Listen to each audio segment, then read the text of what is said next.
Sorry, boy, but his captain's got to teach his men what happens to those what crossing. Captain's got to teach stuff.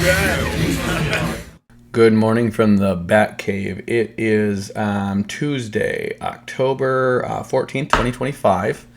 And I was going to record yesterday, but then I just got working on Malachi, and I ended up doing a full translation of my own of the book of Malachi, which is probably going to be its own video. I was thinking about doing Nehemiah and Malachi together, but I'm going to do Nehemiah, and then we're going to do a quick review of what went on in Nehemiah and Ezra and where they connect, and then do Malachi, because this is the last book of the Old Testament, and when I do Malachi, I'm going to blow you guys' mind grapes with how just amazing Malachi is and how much it's saying both to the Jews and to the Gentiles about the coming of Christ. It's going to blow your minds. It's very cryptic.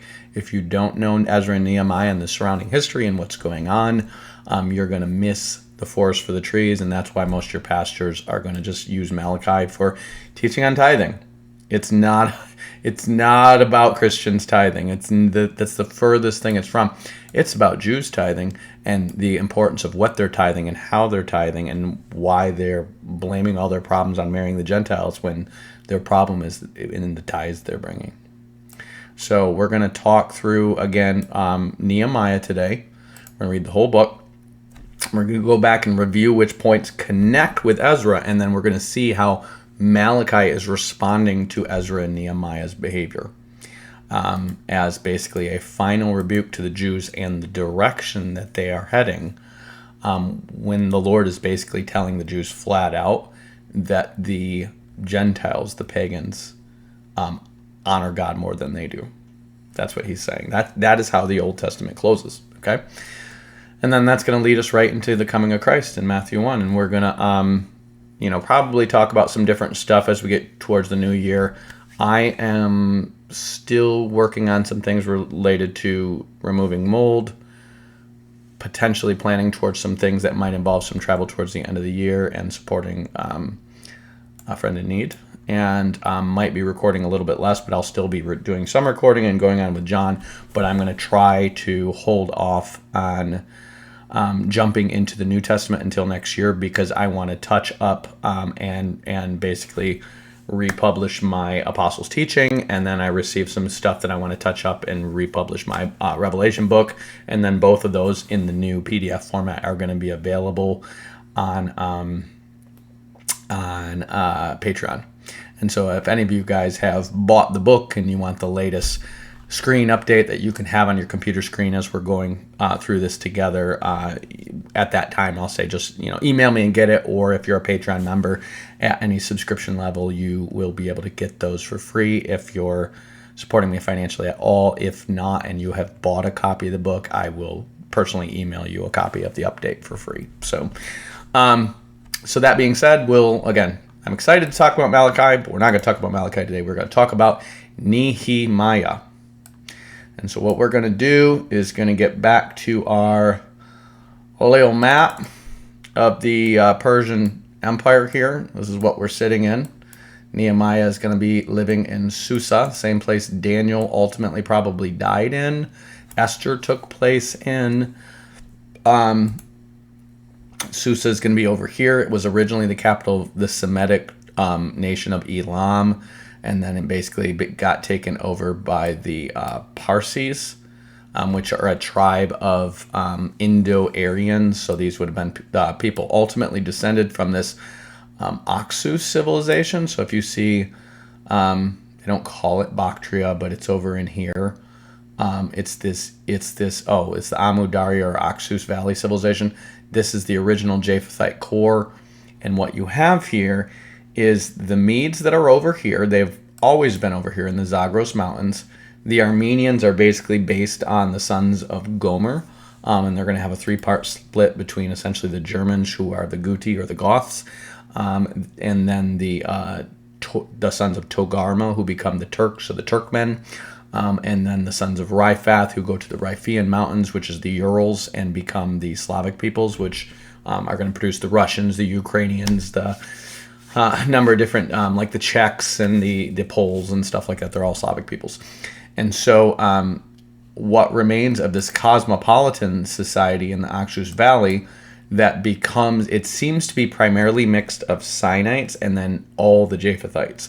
That culture after the Tower of Babel descends down here and it basically becomes the Iranians, or the Aryans as we call them. Iran and Aryan are linked words. And then the Vedic Indus, okay? And what's going to happen with the Persian Empire is they're going to consolidate all of those peoples. So the Vedic Indus, the original Oxus Valley, which these are mostly Turkmen here.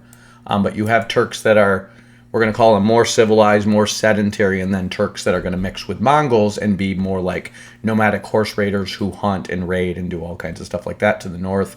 And they're going to have this general, they're going to call them the people of Turan versus the people of Iran. So the Indo-Aryans are Iran, and to the north of that is Turan, and these are going to be basically their eponym for the Turkish people, it seems like.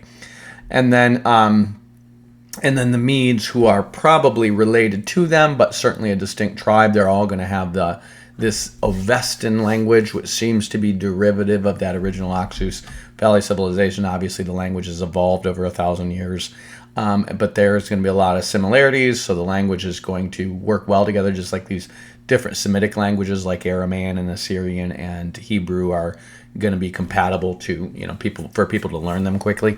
These languages are going to be compatible for people to learn them quickly. And so this kingdom is ultimately consolidated. They're going to be married in, the Medes are going to be married in with the Lydians, which are actually the descendants of the Semitic tribe of Lud, but they've been mixing with Japhethites for 1,000 years, since the time of the Hittites.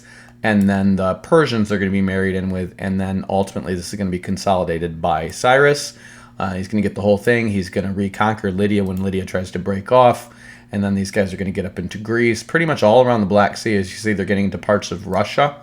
They're getting into what would be considered Georgia and Armenia and Azerbaijan today, obviously Turkey, Egypt, Kush, which is going to be Sudan, Arabia. They're going to have all this here. And so as they're here, all of the known religions, the mysteries, the cults, the gods are starting to merge. And people are starting to go, oh, you call this son of righteousness Yahweh. We call him Mithra. We call him Utu. We call him Ra. And people are starting to piece together that we think this is all the same God. And even though there are distinctions, you're going to have these trinities start to form all over the place. And they usually involve a masculine father God figure. So the Armenians call him Armazad. The Persians call him Ahura Mazda, but it just means the Lord of Wisdom, which if wisdom is the Holy Spirit, the Lord of Wisdom, because wisdom is his possession, is God the Father. It's a version of God the Father. It's a generic God the Father. And most of the knowledge these guys have that is accurate is going to be derivative of Noah and the pre-flood stuff that everybody had. It's not going to be based on the Mosaic Revelation, but it is going to be influenced by the Mosaic Revelation because the Jews are, Daniel was over the Magi, and the Magi are basically the main priesthood of the Persian kingdom from the time of Darius II, at least that we know of. And so they have Ahura Mazda Anahita, which is basically, her name means the undefiled one, and she's associated with a lily and the waters, and she's supposed to be bigger than all the waters of the world. So this is obviously based on the Holy Spirit lighting on the waters like a lily. And basically this feminine person who's over procreation and life, sustaining life, and the heavenly rivers, they would say. So it's kind of like rivers of living water. So it's something like the Holy Spirit. And then they would have Mithra, who was known as the God of the covenant, God, the covenant-keeping God. And so Mithra seems to be originally derived from a Hebrew transliteration of Mitzri Ra, which a Hebrew would shorten to Misra. Mitzri Ra means the Egyptian. Ha Mitzri Ra would be how an Egyptian would say in long form, Ha Mitzri Ra, the Egyptian Ra. Shorten that, and you have like 200 years of the Jews being friendly with the Egyptians and mingling with the people of Syria up here where Mitzrah is first named in history, and it's going to be around the time that Othniel is fighting. This is after they take the Promised Land, basically. And Mitzrah seems to be just a shortened form of Mitzri Ra, the Egyptian Ra. So Mitra seems to be the sun god of Egypt, as expressed by a Hebrew to a Japhethite, and then that name gets carried from here all the way to Iran and to India and all these places as Mithra, the sun god, the covenant god, the god of keeping covenant. Okay, the Semitic peoples, like the Assyrians, are going to call him Shamash, which actually means, if you break it down, Shamash means the name of he who is. So a Jew, Hebrew would say ha. That's the definite article for the. Ha Shamash means the name of he is, or the name of he who is. Okay, so Ha Shamash. Remember, the Jews call God Hashem, the name. Ha Shamash is the name of he who is, and we're now learning that Yahweh seems to mean he who is, or he is who he is, but it's along the lines of he who is. And Hashemash would be preserved as a sun god because the Lord came down in the cool of the evening, and these guys would call him Shamash, the Sumerians would call him Utu, the Egyptians would call him Ra, the Persians would call him Mithra. Okay, and then after the Lord appears to Job in a storm, and that gets spread around Eliphaz the Temanite, who is an Edomite, so down around here. It gets spread by Elihu the Buzite, who's up around here, and it gets spread to the Shuhite guy, who's probably around here somewhere too, and then there's another guy who probably is around here in, like the Edomites were married in with the Horites, who are a Canaanite tribe, and you have this storm god emerging in the place of the sun god. And so some of these trinities are going to have that storm god, like the Armenian trinity. He basically has Anahit, which is Anahita, and Armazed, which is Azur or Mazda, and then this third god who's called the Dragon Slayer, and he has lightning powers and storm powers. And the Greeks are like, yeah, that's Zeus. And so as these people are discovering each other's gods, as these kingdoms are being conquered, and they're realizing, oh, these people have had this god for over 1,000 years, they're like, yeah, that's the same as our god, so-and-so. And so they're starting to merge and mingle, and they're not always accurate, but in a lot of cases, I think they are, in terms of the derivative of the original idea, because they were doing this way back in the 1300s BCE. Probably within a couple hundred years of the Tower of Babel, we have archaeological evidence of these guys saying, okay, you call the storm god this and this and this. There's a bunch of different storm gods, but there seems to only be one sun god, and the Japhethites always called him Mithra.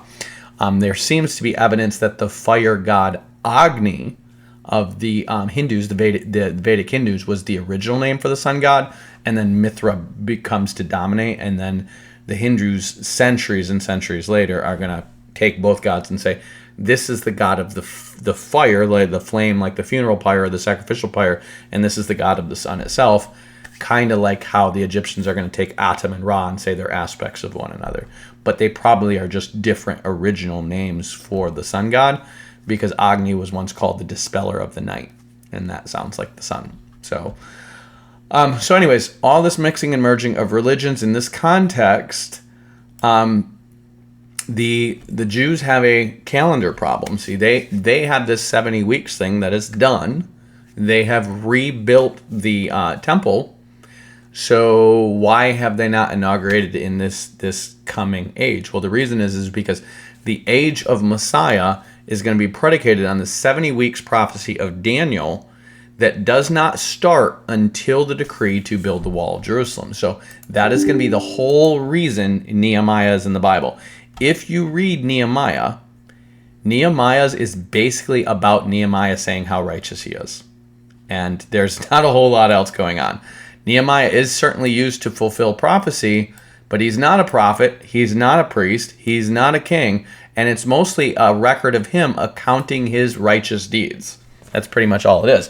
Well, you're saying, well, if this is a guy who doesn't seem to be filled with the Holy Spirit, accounting his own righteous deeds, why is this counted as scripture, which is considered divinely inspired? And the answer is because what he does not only sets the tone for what's wrong with Israel by the time of Christ, but it does set the tone for it. It does start the clock for the countdown until Messiah comes.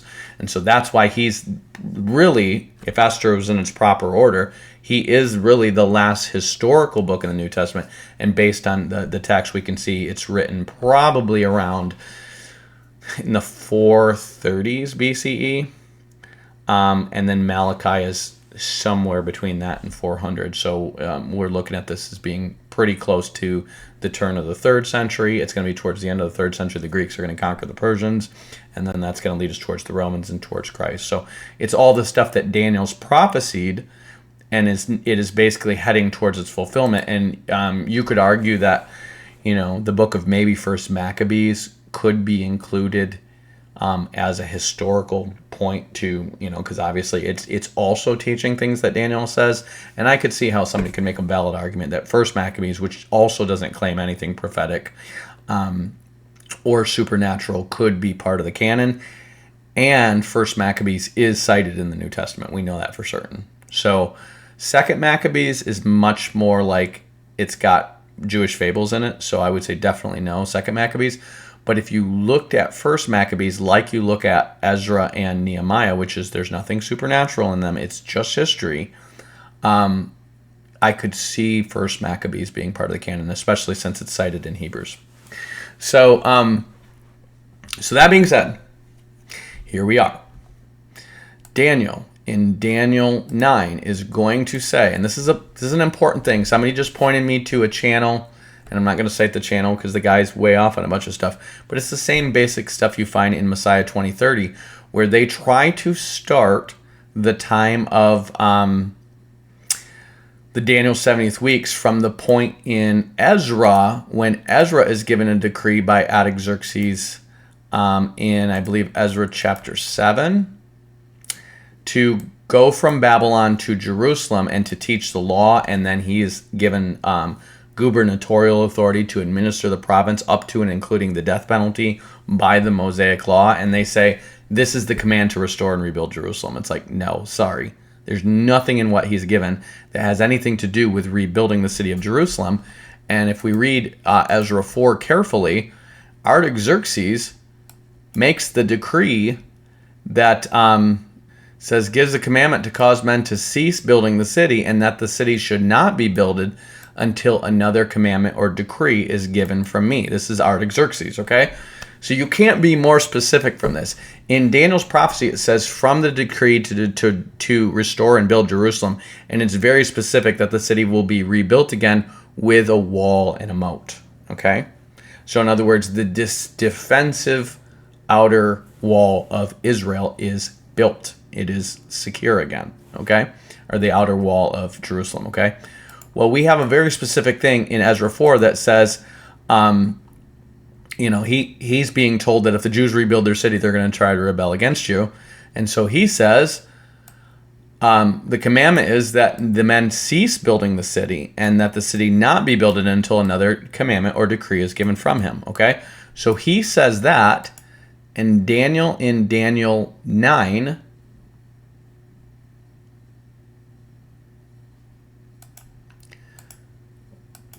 specifically starts the 70 weeks with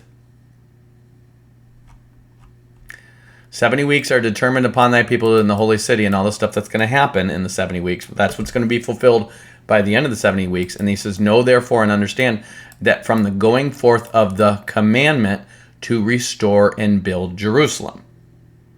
Now people will be like, oh, him giving administrative powers is the restore part, and then Nehemiah's is the build part. No.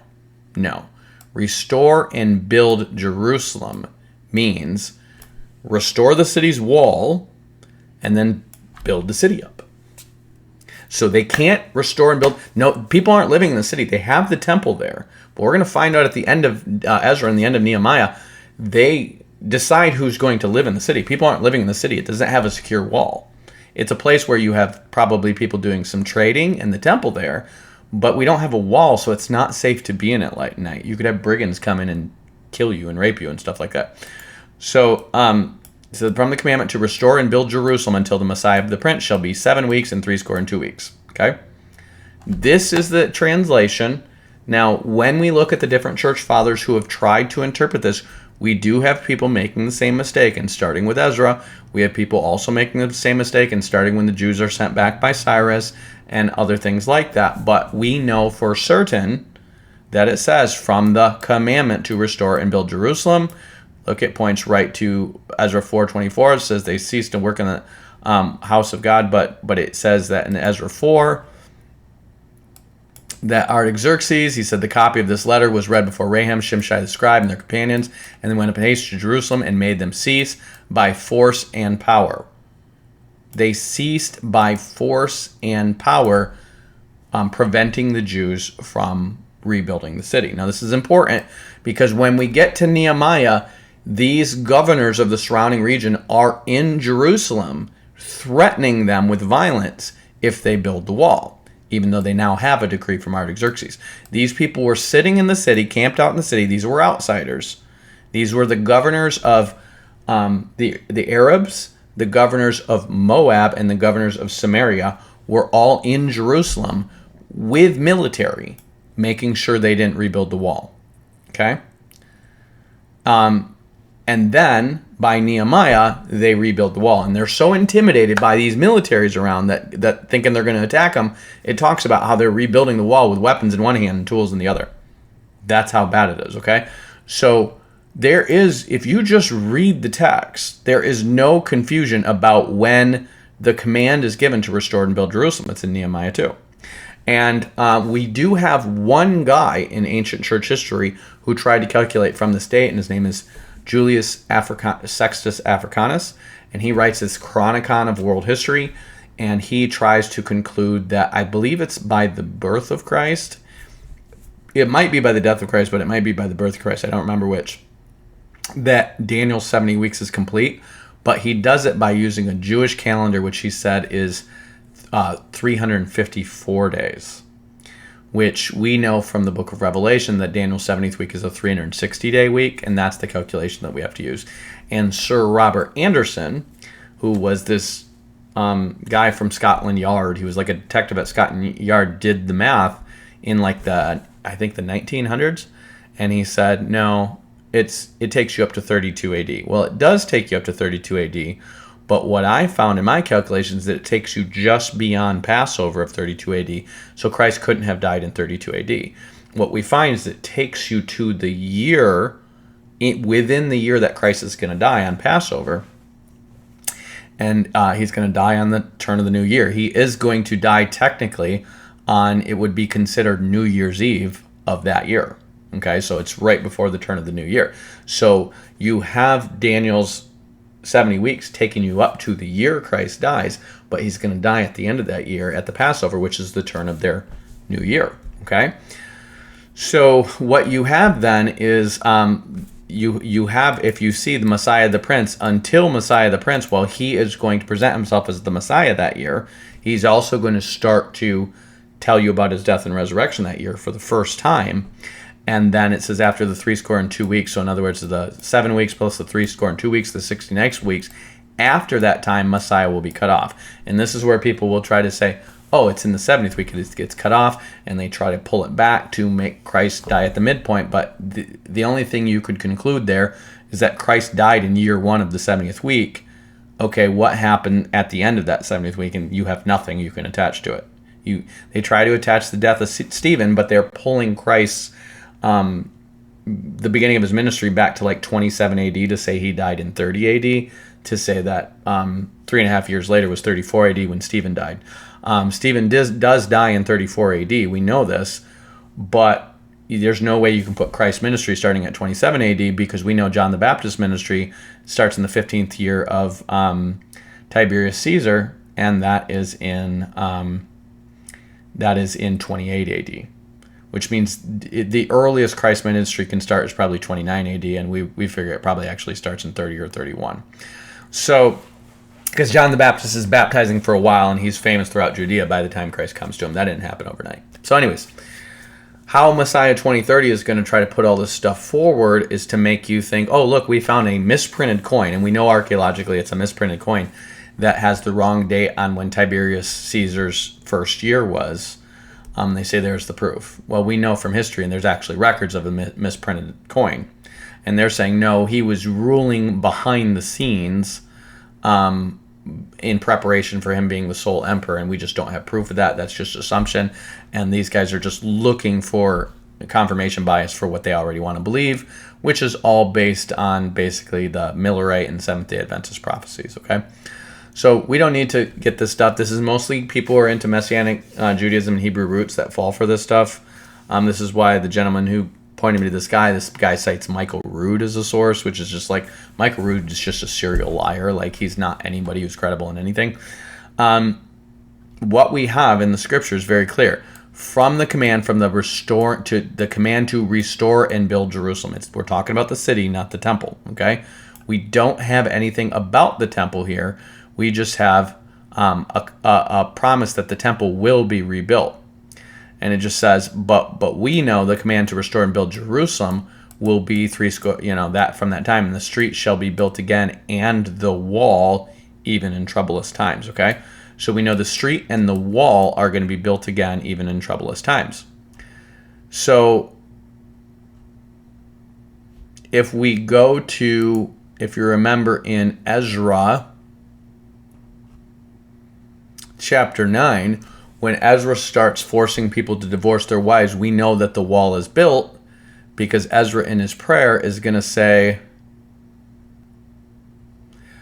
For we are yet we were bondmen, yet our God has not forsaken us in our bondage, but has extended mercy to us in the sight of the kings of Persia to give us a reviving and to set up the house of our God. So there's the temple, and to repair the desolations thereof, that's the temple, and to give us a wall in Judah and Jerusalem. Okay? So we know by the time this is happening, and it just says when these things were done, it doesn't give you the date, this is actually going to be around the time of Nehemiah after he's completed the wall. And we're going to take you right to the date. This is actually going to be in the, I believe it's the 7th or the 9th month. It's like the 9th month, so it's like 2 months after Nehemiah finishes building the wall that he does this. And in Nehemiah, they're going to mention Ezra reading the law and all this stuff, okay? So we know that Nehemiah and Ezra are two different records. Ezra was probably written during the time of Nehemiah's reign. Nehemiah is going to write after his reign is over, and we're going to show you the evidence of that. So Nehemiah is going to be written probably like, maybe 20 years after Ezra is completed and Chronicles is completed, and these are all going to be referenced in Nehemiah. Nehemiah is actually in charge of establishing the library of Jerusalem, which is going to get burned down by Antiochus Epiphanes, but he establishes it, and he seems to set up the work of what becomes Ezra and Nehemiah, and then he writes at the end of his reign as governor there, because he's governor there for I think it's like 12 or 16 years. At the end of that, he mentions how he never did this through the entire time of his reign, so we know he wrote at the end of that. And Nehemiah is the last historical book written by far. As Esther would have already happened, the story would have already been long written, because Esther would have probably been long dead, and Cyrus or Xerxes would have been long dead by this time. Ezra would have been written next, and then Nehemiah would have been written after that. So if I were to reorganize the Jewish canon, I would put the records in that order. Esther, I would put Daniel, because Daniel is a historical book, even though it's a prophet, but it is a historical book with a lot of history. So I put Daniel, then Esther, then Ezra, then Nehemiah at the end, and then Malachi, and then the prophets after that. So anyways, we see that they have a wall by the time of the end of the book of Ezra, by the time of the end of the book of Nehemiah. They don't have a wall at the beginning of Nehemiah, and that's how it starts. It's all about the rebuilding of the wall of Jerusalem, and then we're going to have some administrative stuff that connects it to the book of Ezra, we can see, and then also a second witness to them forcing people to get divorces. So we have two witnesses of what is going on that God does not approve of, and two witnesses that they did not seek God to do it, before we get Malachi then rebuking that very thing. Okay? So we're going to look at Nehemiah, start in chapter 1. The words of Nehemiah, the son of Hakaliah, and it came to pass in the month of Chislew, in the 20th year, as I was in Shushan the palace. So this is the 20th year of Artaxerxes, which is going to be 445 BCE. Okay?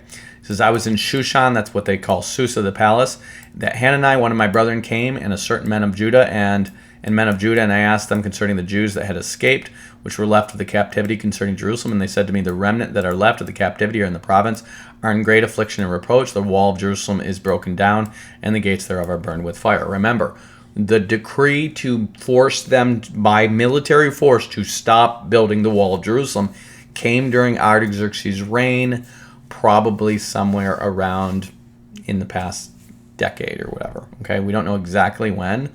I don't believe Ezra tells you that. Yeah, it just says in the days of Artaxerxes, so it doesn't say what year it been. This could have been just recently happening, but he is getting word that the wall's still broken down.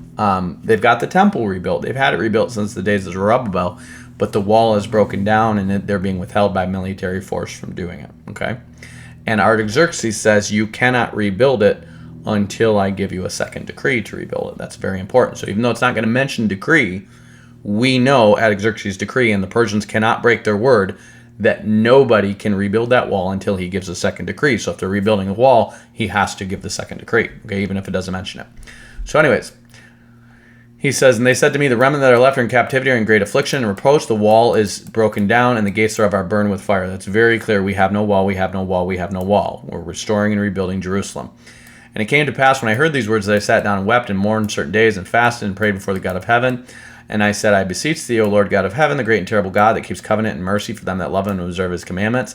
Let thine ear now be attentive, let thine eyes be open, that thou mayest hear the prayer of your servant, and pray thee now. Let's get off of these and thous.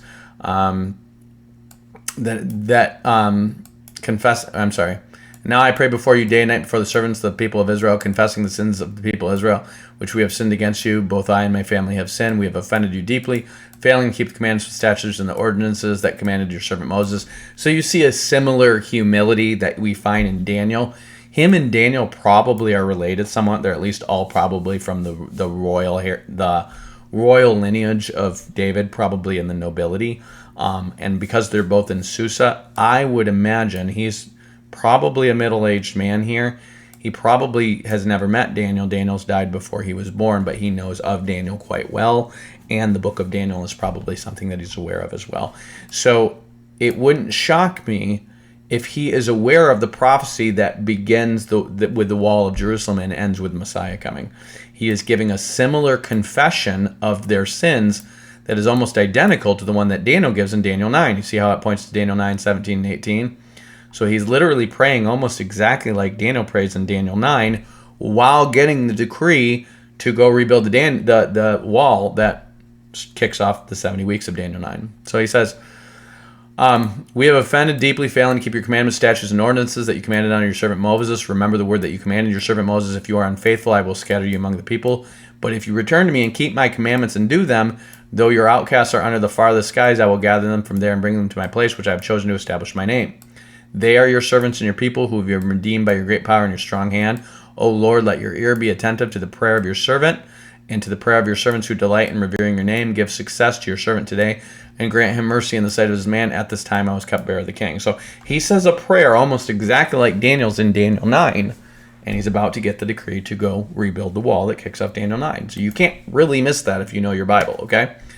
Then he says, in the month of Nisan, in the 20th year of King Artaxerxes, so that's very specific. We've got the month and we've got the year of the starting point. When wine was served to him, I carried the wine and gave it to the king. Now I had never been in his presence before, so the king said to me, why is your face sad, since you are not sick? This can only be sadness of heart. Then I was very much afraid. I said to the king, may the king live forever. Why should my face not be sad when the city, the place of my ancestors' graves, lies waste, and its gates have been destroyed by fire? Then the king says to me, what do you request? So I prayed to the God of heaven. Then I said to the king, if it pleases the king, and if your servant has found favor with you, I ask that you send me to Judah, to the city of my ancestors' graves, so that I may rebuild it. You can't get around what he's asking. I'm asking for the decree to rebuild the city of Jerusalem. I'm asking for the decree to do what is necessary to kick off Daniel's 70 weeks prophecy. He's praying the prayer of Daniel. He's in the city Daniel died in. It is a very long shot that he is not aware of Daniel's 70 weeks prophecy. The king said to me, the queen also was sitting beside him, how long will you be gone, and when will you return? So it pleased the king to send me, and I set him a date. So in other words, he is going to rebuild the city of Jerusalem, promising to be back in the king's service as his cupbearer by a certain date. And we're going to learn that that's, I believe, 12 or 16 years. We'll cross that path when I get to that passage. So he's basically saying, I will be back by a certain time. But the king is going to leave him as governor of the city. So he is going to overtake Ezra's gubernatorial powers as I don't think he's the high priest, but he is a priest and scribe who is given gubernatorial authority, while another guy is the high priest, and then Nehemiah is going to overtake him as the new governor. Then I said to the king, if it pleases the king, let letters be given me to the governors beyond the river, that they may grant passage until I arrive in Jerusalem, or in Judah. In other words, he knows these other people beyond the river are hostile to him. The Ammonites, the Samaritans, the Arabians, they're hostile to the Jews because they're the descendants of Ishmael, Moab, and Ammon, and there's Edomites and stuff like that among them, and they're saying, force them to let me pass without troubling me, so otherwise you're going to get them. And a letter to Asaph, the keeper of the king's forest, directing him to give me timber to make beams for the gates of the temple fortress. So it's not just the wall of Jerusalem, it's the wall of the temple as well. The temple has a fortress guarding the temple. Okay, they don't even have that built. And for the wall of the city, and for the house that I shall occupy. So I need some wood for the building I'm doing. And the king granted me what I was asked, for the gracious hand of God was upon me. So he's basically building the gubernatorial estate, plus the wall of the temple, plus the wall of Jerusalem.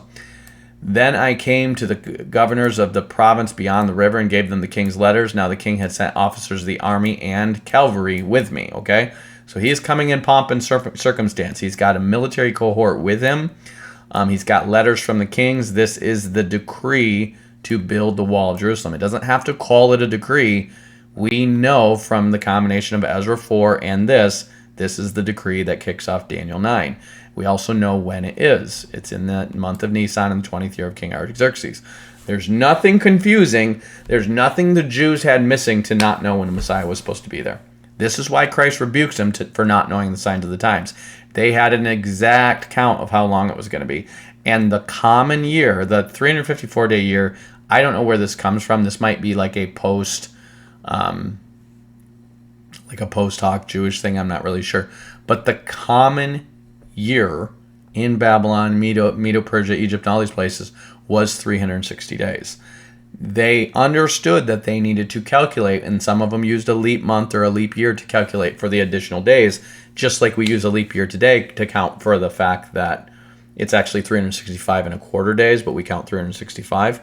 But back then, it was common from the most ancient times throughout most of the world to account a 360-day year and then have some kind of leap month or leap year to account for the additional days.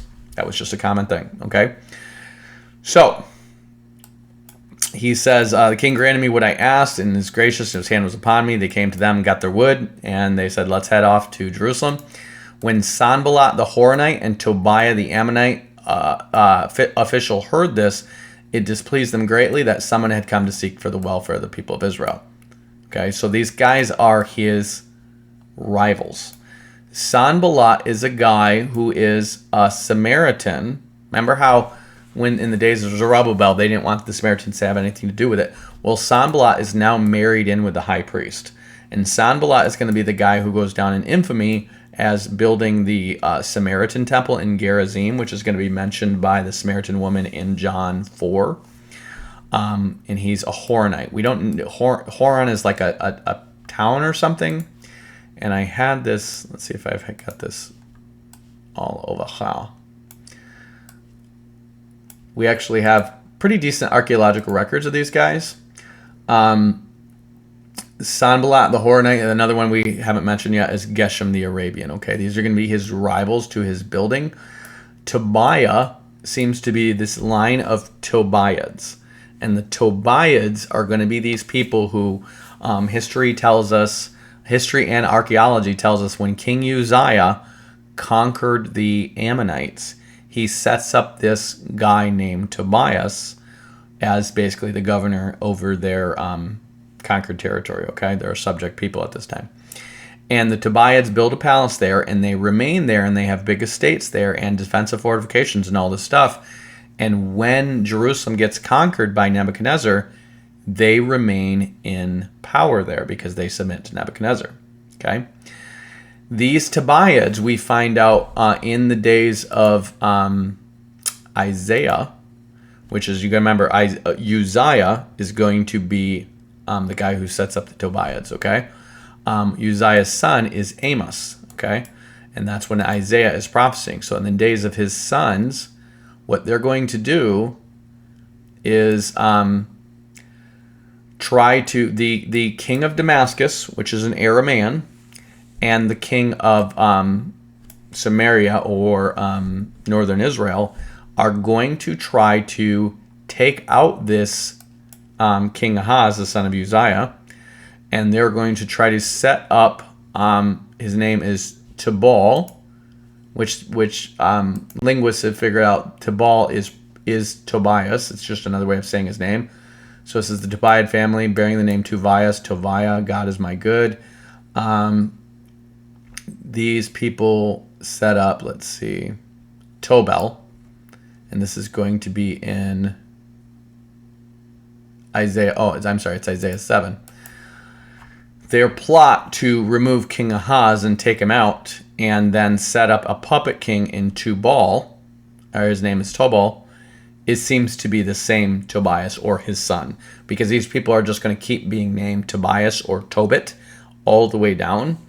And then the apocryphal book of Tobit, which I am going to attach, I did a video on this, seems to be a false, kind of like origin story of the Tobiads, because Tobit is a guy who they would say, or seems to be related to them, but Tobit seems to be a guy who is from northern Israel, who is faithfully going up to the Jewish temple while everyone else is going up to worship the temple of Baal.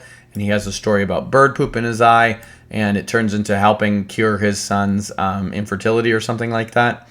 And Tobit is just another way of saying Tobias.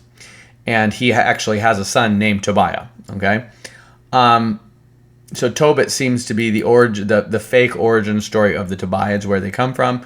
And they're supposedly these guys who were so faithful in the time that the Assyrians are taken over.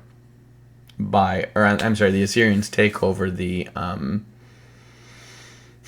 northern Israel. So it doesn't seem to be matching the timeline, but that seems to be a relative of these people. I could be mistaken, but these Tobits, Tobiads, all these people are all over this, and they're going to be actually seem to be involved. So they call him, make the son of Tabeel, and these are the Tobiads, king in Jerusalem. That's what their goal was.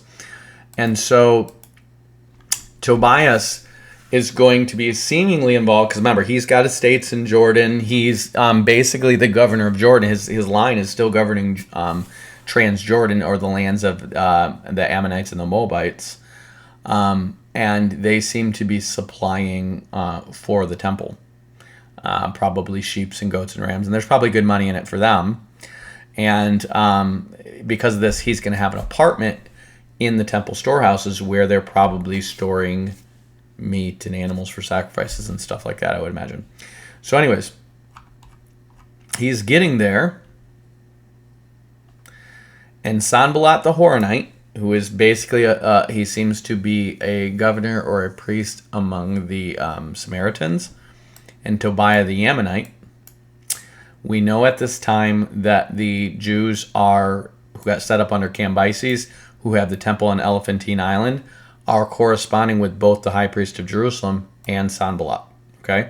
So they have temples. They have the true Jewish temple in Jerusalem, but they have mock Jewish temples in Samaria and also on Elephantine Island at this point. And they all know each other, and they're all corresponding. Even the temple on Elephantine Island, when it gets trashed by a riot, they're sending to these guys to give them money to help rebuild it, and they're doing it. Okay? So they seem to like that the worship of Yahweh is spreading to these different places. They're not opposed to each other. Okay? It's going to be Nehemiah and his beef with Sanballat that gets them opposed to each other. Okay? Same thing with Tobiah. They seem to be getting on good with Tobiah, but it's Nehemiah that doesn't like them getting on good with Tobiah. And so he has beef with Sanballat and Tobiah, and it just so happens they're both Jews who are mixed with, these guys are mixed with Ammonites because they've probably been marrying in with them because they've been governing them for centuries. And these guys are Samaritans, which means they've been mixed with the people who were set up in Samaria after Assyria sacked it. And so Nehemiah is really racist. He's all about genetic racial purity among the Jews. And so does he have legitimate beef with these guys? Probably. they are probably opposing him, because we do have this in Ezra that they're opposing them, and we do have that they were setting up military garrisons to make sure they didn't fulfill the building of the wall, and so they are opposed to his objectives. But Nehemiah seems to have an additional beef that has to do with race. And this goes all the way back to Zerubbabel with these guys, when these guys who definitely have Jewish history and definitely seem to consider themselves as following Yahweh want to help with the rebuilding of the temple, and Zerubbabel says, you have no part in this. So you have these people who are cast out as half-breeds, when in reality these guys are only in Ammon because the king of Judah set them up there. And these guys are only mixed in Samaria because Assyria conquered them and then set up a new, basically, nobility, upper class in Samaria that these other Jews had to mix with if they wanted to get anywhere. Okay? So they're kicking out people who are following the law, which is contradictory to the law. And what we're going to find is it's probably a matter of they're both wrong. Remember, these guys follow the Pentateuch. They don't follow Daniel. So they don't see this rebuilding the temple and all this stuff as necessary. They don't have the prophets and the promises to rebuild it. They just have the Pentateuch. And in the days of the Pentateuch, there was no temple in Jerusalem. So they feel like, hey, we can follow it however we want as long as we're following the law. We don't need the temple of Jerusalem so much. So, this is probably more of an issue of they're both partly right, both partly wrong than good guys and bad guys here. That's usually the case when you have a problem and they have a problem. So he says he came for Jerusalem, was there for 3 days, and then I got up during the night, and with a few men with me, I told no one what God had put into my heart to do for Jerusalem. The only animal I took was the animal I rode. So he is acknowledging that God is guiding him by his Spirit, and it does seem to be that God is guiding him by his Spirit, but what we don't have is like prophetic words of the Lord or anything like that in here. Then he says, I went out by night to the valley gate, past the dragon spring and the dung gate, and I inspected the walls of Jerusalem that had been broken down, and its gates that had been destroyed by fire. So when the Babylonians took the city, they didn't destroy the whole wall and pull the whole wall down. They breached the wall, and then they burned the gates so that they could get through the gates and nobody could close it up again on them. It says, then I went out to the fountain gate, to the king's pool, and there was no place for the animal I was riding to continue. In other words, it was completely broken down, so you couldn't get through the gate. Then I went up by the way of the valley by night and inspected the wall. Then I turned and entered by the valley, and so I returned. So what is he trying to do? He's trying to assess, can somebody peacefully travel in and out of the city, and can the gates be closed to keep the city safe at night? This is what you would do in cities. This is why cities were so important. You close them up at night to keep brigands and thieves out. You opened up the gates during the day for people to come in and do business. And if there was ever a siege or a war or somebody invading the area, people from the surrounding region could come into the city for safety, and it's like a giant castle. So he's looking, and he's saying it's not safe, it's not secure, and you can't safely travel through it. Then he said the officials did not know where I'd gone or what I was doing. I had not yet told the Jews, the priests, the nobles, the officials, the rest that were to do the work. Then I said to them, you see the trouble we're in, how Jerusalem lies in ruins with its gates burned. Come, let us rebuild the wall of Jerusalem so that we may no longer suffer disgrace. I told them that the hand of my God had been gracious upon me, and the words of the king had spoken to me, and then they said, let's start building. So he has the decree from the king to start building, and these guys are like, great. They could not do it legally, now they can. So they committed themselves to the common good. But when Sanballat the Horonite and Tobiah the Ammonite official and Geshem the Arab heard of it, so he seems to be ruling from Kedar, which was conquered by Nebuchadnezzar, and that seems to be a province, and this would have been probably the line of puppet kings set up over basically all the Arabians or Ishmaelites, this mixture of Arabians from Kedar. That's the main kingdom that was over Arabia. He says, when they heard of it, they mocked and ridiculed us, saying, what is this that you are doing? Are you rebelling against the king? Again, they don't have the decree from Artaxerxes. He has it in letter. And he does have letters allowing for safe passage. But he says, then I replied to him, the God of heaven is the one who will give us success, and we and servants are going to start building, but you have no share or claim or historic right in Jerusalem. Remember, they're there as a military garrison to prevent them from building the wall. But he's got a letter from the king that says, you're no longer necessary here. You're going to be out. So the high priest Eliashib set to work with his fellow priests to rebuild the sheep gate, and they consecrated it and set up its doors, and they consecrated it as far as the Tower of the 100, as far as the Tower of Hananel. So So these would be towers on different points in the wall where you'd set up archers and maybe even like trebuchets or whatever back in the day. We know in Uzziah's day they had anti-siege work, so something like the trebuchets that were in the White City of Gondor or whatever they had, catapults or whatever, were set up in these towers. And then the men of Jericho built next to him, and next to him Zechur the son of Imri built, and the sons of Hasaniah built the fish gate and laid its beams up on the boards. So let's look at the city of Jerusalem. So this is essentially Jerusalem during that time period. If you see here, you've got the Temple Mount. I'm sure some of this was added to. You see the Antonio Fortress over here. And this is the main wall that they're building here. Apparently they have a scene quarter. I would be curious to know what that is. Antonio Fortress, and it looks like this might be even the outer wall. I don't see the different gates marked on this one. Okay, here we are. This is the temple under Nehemiah. So we'll keep this over here. And you see how we've got the sheep gate, the east gate, the horse gate, the water gate, the fountain gate, the dung gate, the valley gate. These are the main gates that are going out to, so this is the water gate. This is just them going out to get to this walled off spring and cistern and all this. These are the gates. The fish gate is heading down towards Joppa where they would get fish. The sheep gate is probably heading towards like the hills of Samaria or whatever, like the region where they're getting their sheep. And they would lead in the sheep there for the temple for the sacrifices. The horse gate is probably where horses are going from their major fortifications and stuff like this. I don't know why they call this the dung gate. Maybe this is where they're sending out their waste. The fountain gate seems to be where the springs are. And the point is, you see the different houses of the different people there. There's also, these are going to be mountain peaks that are counted there. Here's where the tomb of David is. So they've got this all mapped out, and they're building these gates and these breaches, and then wherever they breach the wall in the days of Nebuchadnezzar, they're building that. Okay? So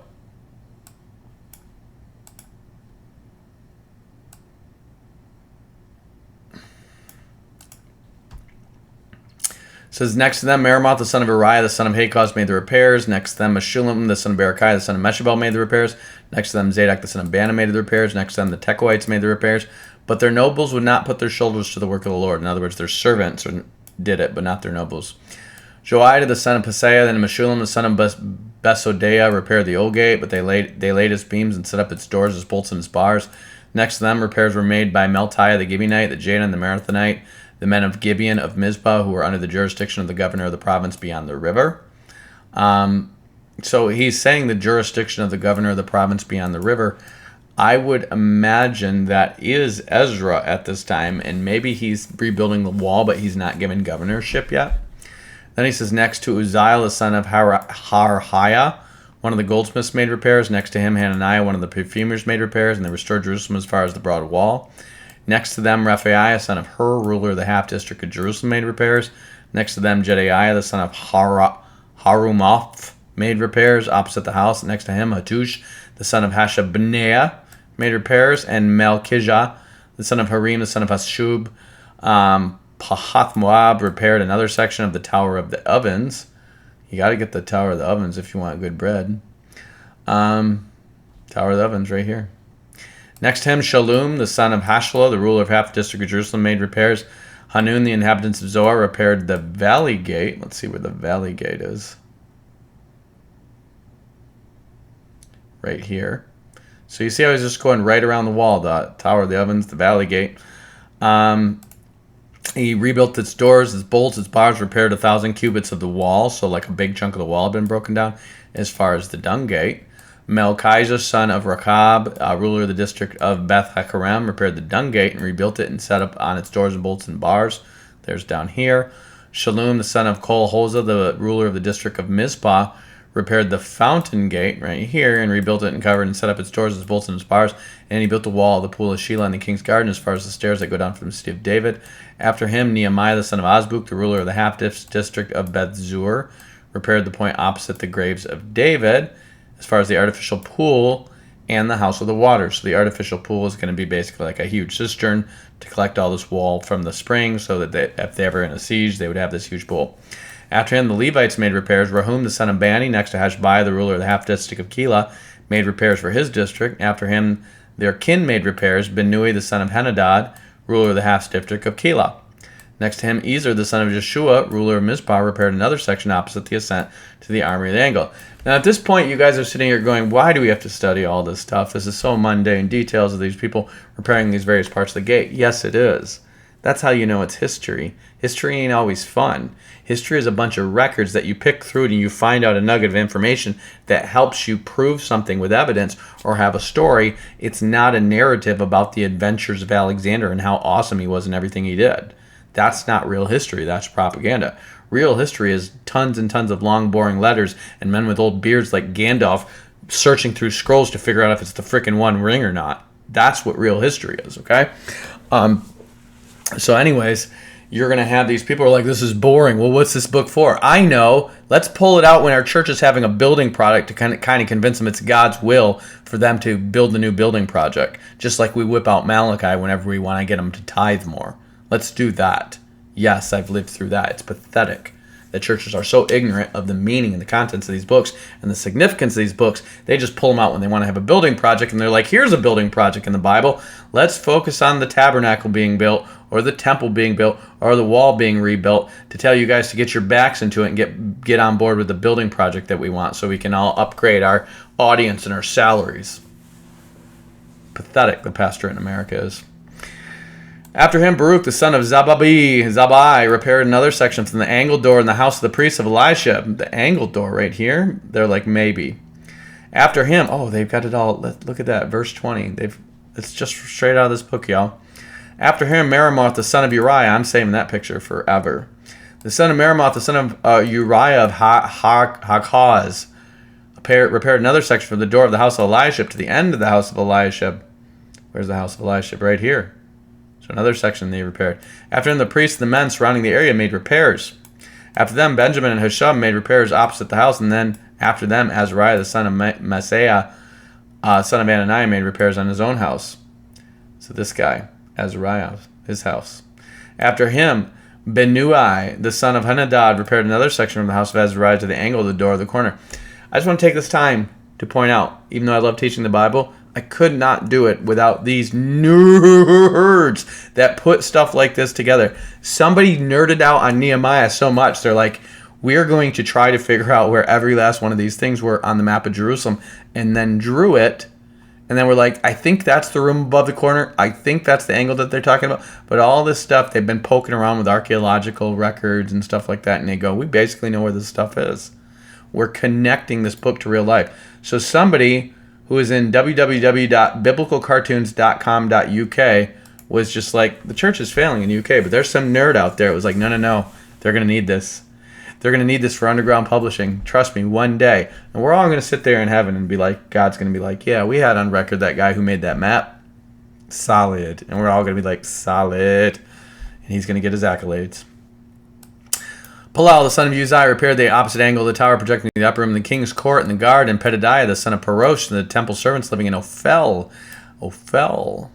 made repairs up point to the opposite water gate in the east and protecting the tower. After him, the Tekoites repaired another section opposite the great projecting tower as far as the wall of Ophel. Good for them. Above the horse gate, the priests made repairs. There's a horse gate, each one opposite his own house. So the priests are living in the city because they're doing the temple sacrifices, and that's about it. After them, Zadok, the son of Immer, made repairs to his own house.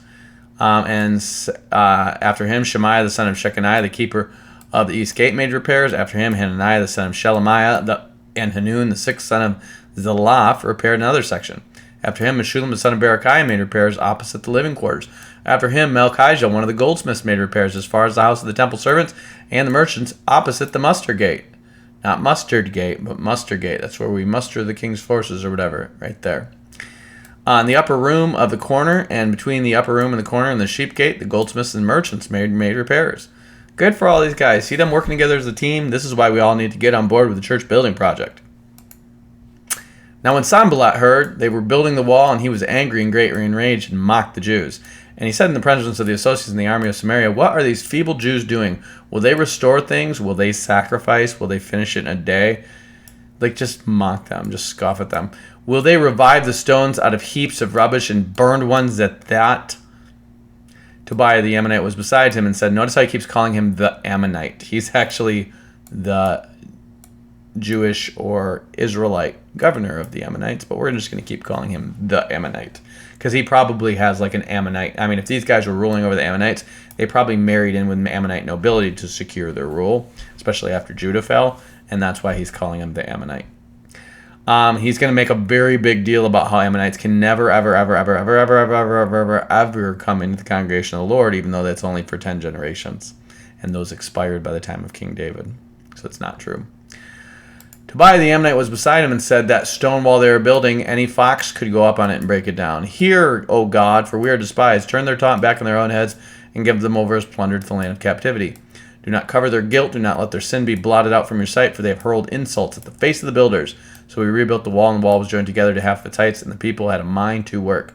But when Sanballat and Tobiah and the Arabs and the Ammonites and the Ashdodites heard of their repairing the walls of Jerusalem was going forward, the gaps were beginning to be closed, they were very angry. These haters, and among the Ashdodites, the Edomites have had their stuff taken over by the Nabateans, which are the sons of Nebaioth of Ishmael. And a lot of them have moved over into Ashdod. So you have the remnant of Edomites there, the remnant of Philistines there, and the Jews mingling with them, and Egyptians mingling with them. So they were repairing the walls of Jerusalem, was going forward, and the gaps were beginning to be closed, and they were very angry, and they plotted together to come and fight against Jerusalem and cause confusion in it. So we prayed to our God and set a guard as a protection against them day and night. But Judah says the strength of the burden bearers is failing, and there's too much rubbish so that we are unable to work on the wall. Come on, you guys. Like, this wall was built by men in the first place and broken down by men. I'm pretty sure men can, like, pull the rubbish out of the way and do it. It just takes time. Just put your backs into it. And our enemies said, they will not know or see anything before we come upon them and kill them and stop the work. In other words, we're gonna do an ambush on these guys. Then the Jews who lived near them came, and they said to us 10 times, from the places where they live, they will come up against us. In other words, they're all going to come up against us at night while we're building the wall and kill us. So in the lowest parts of the space behind the wall and open places, I stationed people according to their families with their swords and spears and bows. There, just in case they come, we got your back. After I looked these things over, I stood up and said to the nobles and the officials and the rest of the people, do not be afraid of them. Remember the Lord, who is great and awesome, and fight for your kin, your sons, your daughters, your wives, and your homes. When our enemies heard that their plot was known to us and that God had frustrated it, we returned the wall, each to his work. So they were going to plan on ambushing him and killing him. From that day on, half my servants worked on construction and half held the spears, shields, bows, and body armor. Remember, Nehemiah went up with an entourage in the first place. He's got some military with him. And they were helping with the construction, but now half of them are taking up their arms. And the leaders posted themselves behind the whole house of Judah, who were building the wall. The burden bearers carried their loads in such a way that they labored on the work with one hand and on the other held a weapon. Okay, now remember, these troops that came with him were also helping with the carrying up, and they probably had carts and stuff too, of all this wood that was coming with them. These are the burden bearers. So they might be trained military who are also bearing burden, or just servants of the Persians who they're just like, you're going with this guy and you're going to do this work like porters. Like those Africans that are always following around that white guy and they all die and get killed by monsters and King Kongs and stuff like that, but they just keep carrying stuff while the white guy gets all the credit. It's like those guys. And each of them, the builders and the sword strapped at his side when he built, and the man who sounded the trumpet was beside me. And he took the nobles and the officials and the rest of the people, and the work, he said, and the rest of the people, the work is, and I said to the nobles, the officials, and the rest of the people, the work is great and widely spread out, and we are separated from one another on the wall. Rally to us wherever you hear the sound of trumpet, our God will fight for us. So they are scared of an invasion, but it's not really happening. So he's having these troops go around them to make them feel safe, so they keep working. So we labored at the work, and half of them held spears from the break of dawn till the stars came out. And I also said to the people at that time, let every man and his servant pass the night inside Jerusalem, so that they may be a guard for us by night and may labor by day. In other words, we guys don't want you going back to your own cities. We want you staying here and working. So neither I nor my brothers nor my servants nor the men of the guard who followed me ever took off our clothes. Each kept his weapon in his hand. We're like a military. And there was a great outcry of the people of their wives against. Oh, I'm sorry. This is another problem they're having. Now there was a great outcry of the people and of their wives against their Jewish kin. So remember, all these cities in the surrounding area, and they're not a huge population. They're like 50,000 people. It's not that many. they're sending up men to work and build on the wall. While they're there, their wives and their kin are back in the villages doing whatever they're doing. And here's what they're going through, okay? Now there were those who said, with our sons and our daughters we are many, we must get grain so that we may eat and stay alive. In other words, these guys are working on the wall and they're not working to get us grain. Because not all these people are necessarily like landowners and stuff like that. Some of them might be servants and people who just work for a living, right? And they're working on the wall instead. He said, there are also those who said, we are having a pledge to pledge our fields, our vineyards, and our houses in order to get grain during a famine. So there's apparently a famine while they're building the wall. And other Jewish nobles are taking advantage to get their land sold to them in order to have the grain because their men are building the wall instead of working. And then there are those who said, we are having to borrow money on our fields and vineyards to pay the king's tax. So they do have a tax to King Artaxerxes they got to pay. Now our flesh is the same as that of our kindred, our children the same as their children, and yet we are forcing our sons and daughters to be slaves, and some of our daughters have been ravished. We are powerless, and our fields and vineyards now belong to others. So what are they saying? We're basically selling our children into servitude, and some of our daughters are being raped by the more powerful Jews surrounding us because we're getting screwed here because our husbands are out being faithful but working on the wall, and the unfaithful Jews are taking advantage of the situation. Raping girls in the fields. Poor girls from poorer families that need to work for a living because they're not the landholders. Okay? And I was very angry when I heard their outcry and these complaints. Yeah, I would. These Jews have gotten no better. They came back from Babylon and they've gotten no better. Okay? After thinking it over, I brought charges against the nobles and their officials and said to them, you are taking interest from your own people. That's breaking the law. Remember, they've been up here since the days of Zerubbabel, which is like, I think it's like 586 is when they finished the temple. No, I'm sorry.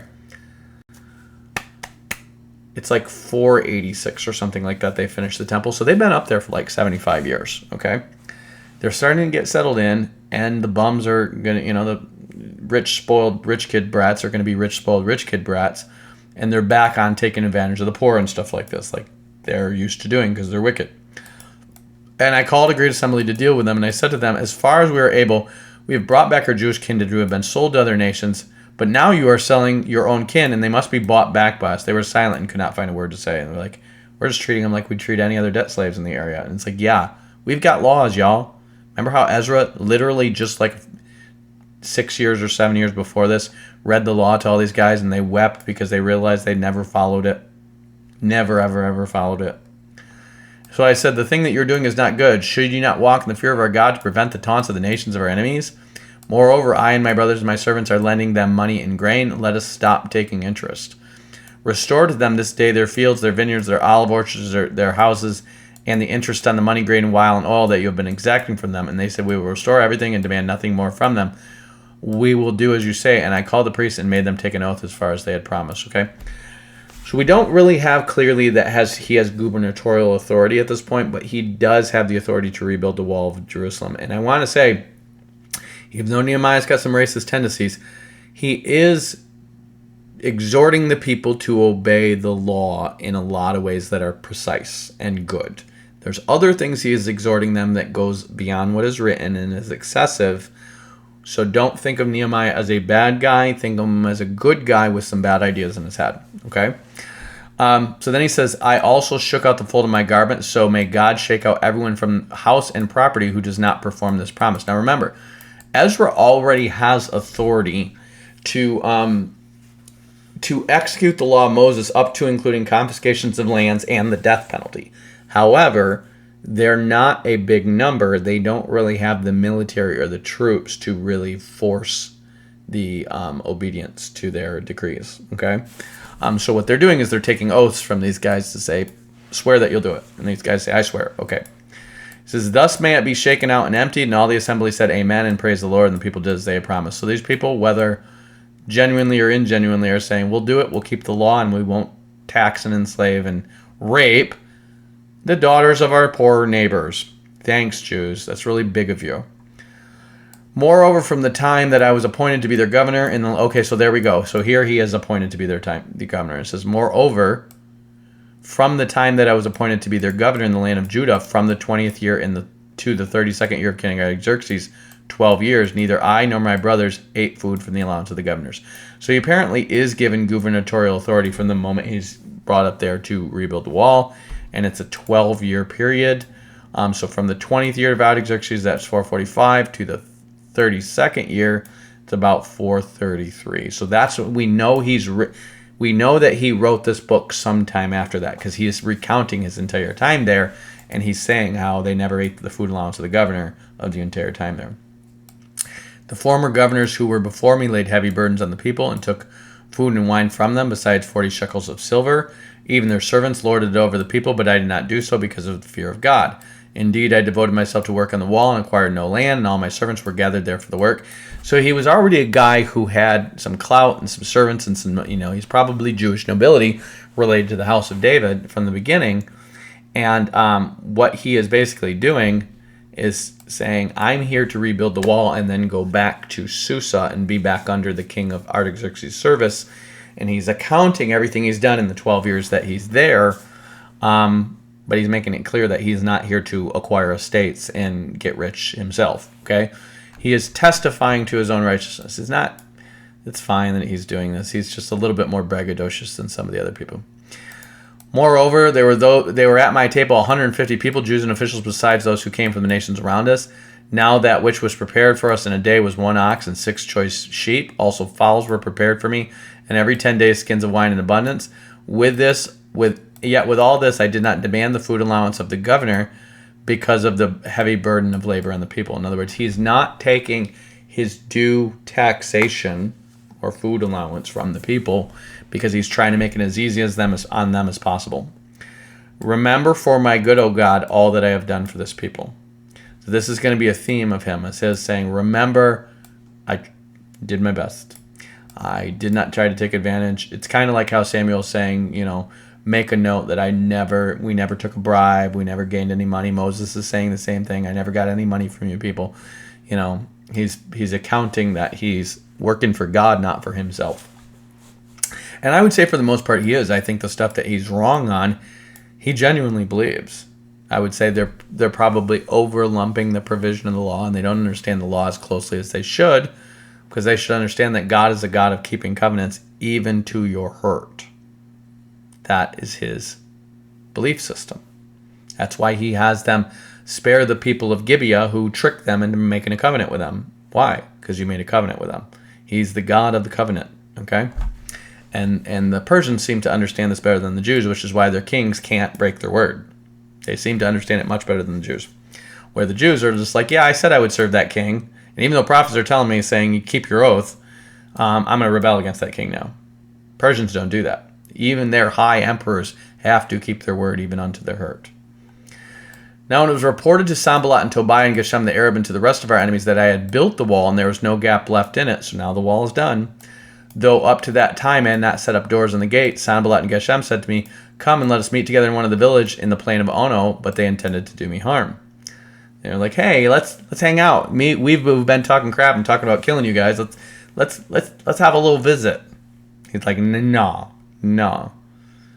Let me get my boys to roll up on you strapped. So I sent messengers to them, saying, I'm doing great work and I cannot come down. Why should the work stop and leave it to come down to you? And they sent to me 4 times in this way, and I answered them in the same matter. And in the same way, Sanballat for the 5th time sent a servant to me with an open letter in hand. It is written, it is reported among the nations that Geshem also said it, that you and the Jews intend to rebel, that this is why you're building the wall, and according to this report, you wish to become their king. Ooh, they're talking crap. You have also set up prophets to proclaim in Jerusalem concerning you, there's a king in Judah, and now it will be reported the king according to these words. So come therefore and let us confer together. No. They're going to report to Artaxerxes, trying to get him stopped again. Then I sent to him, saying, no such things as you say have been done. You are inventing them out of your own mind. For they all wanted to frighten us, thinking their hands will drop from the work and it will not be done. But now, O God, strengthen my hands. One day, when I went to the house of Shemaiah, the son of Deliah, the son of Mehetabel, who was confined to his house, he said, let us meet together in the house of God within the temple. Let us close the doors of the temple, for they are coming to kill you. Indeed, tonight they are coming to kill you. So this is a guy who he says is confined to his house. Doesn't really say who he is. And then he says, but I said, should a man like me run away? Would a man like me go into the temple to save his life? Now remember, it's forbidden for any but the priest to enter the temple. Uzziah got leprosy when he tried to enter the temple. He said, I will not go in. Then I perceived and saw that God had not sent him at all, but he had pronounced the prophecy against me because Tobiah and Sanballat had hired him. So this guy was pretending to be a prophet, warning him divinely against a plot against his life. Wasn't true. He was hired for this purpose, to intimidate me and to make me sin by acting this way, so that they could give me a bad name in order to taunt me. Remember Tobiah and Sanballat, O God, according to these things that they did, and also the prophetess Noadiah and the rest of the prophets who wanted to make me afraid. So there's apparently a female prophet who's also doing this. So they are hiring false prophets and prophetesses to prophesy to him. Run away, run away. They're trying to get you and try to fill him with fear. And all the wall was finished on the 25th day of the month of Elul in 52 days. So the entire time they're working, boy, this guy's accounting a lot of drama for 52 days. Is he exaggerating a little bit? Probably. There's probably a lot more talk than action going on. But they're genuinely scared. Why? Well, there's probably some demonic fear going on because these people have been trying to stop them from doing the thing that triggers the coming of Messiah. You think Satan might want to have a hand in getting that thing to not be done? Oh, yeah. But it's the decree that triggers the promise, not the wall being rebuilt. However, the wall will be rebuilt. That's part of the prophecy being fulfilled. So he says, when all our enemies heard of it and the nations around us were afraid and fell greatly in their own esteem, for they perceived that this work had been accomplished by the help of God. So demons are probably inspiring them to hopefully get the Jews to self-sabotage and not finish the work. That is part of their prophetic fulfillment. But when it didn't happen, they stood down. Why? Because the demons were afraid. The wall's being rebuilt, the countdown to the coming to Messiah, and our own death sentence is now ticking. Shoot. This is not going to go well for you, demons. Moreover, in those days, the noble of Judah sent many letters to Tobiah, and Tobiah's letters came from him. So not everyone's against Tobiah. Nehemiah is, though. For many in Judah were bound by oath to him because he was the son-in-law of Shechaniah, son of Erah, and his son Johanan had married the daughter of Meshullam, the son of Berechiah. So in other words, the Jews were doing business with him, and some of them were bound by either oaths of loyalty because they were in his land, or probably business deals and stuff like that because they had relatives associated with the temple. And he says, now they spoke of his good deeds in my presence and reported my words to him, and Tobiah sent letters to intimidate me. So he's got friends in the court who are collaborating with him against Nehemiah the whole time. Okay, Nehemiah and Tobiah don't like each other. Tobiah probably wants to be the governor of Israel, and we're gonna find stuff about them later on. I don't know. I don't remember all the details, but he seems to keep trying to pull weight within the temple and the land of Judea, and that seems to be stuff that was going on all the way back to the days of Ahaz with their line. Now it says, now when the wall had been built and I set up the doors, the gatekeepers and the singers and the Levites had been appointed, I gave my brother Hanani charge over Jerusalem along with Hananiah, the commander of the citadel, for he's a faithful man and feared God more than many. So he puts his brother as basically the mayor of the city.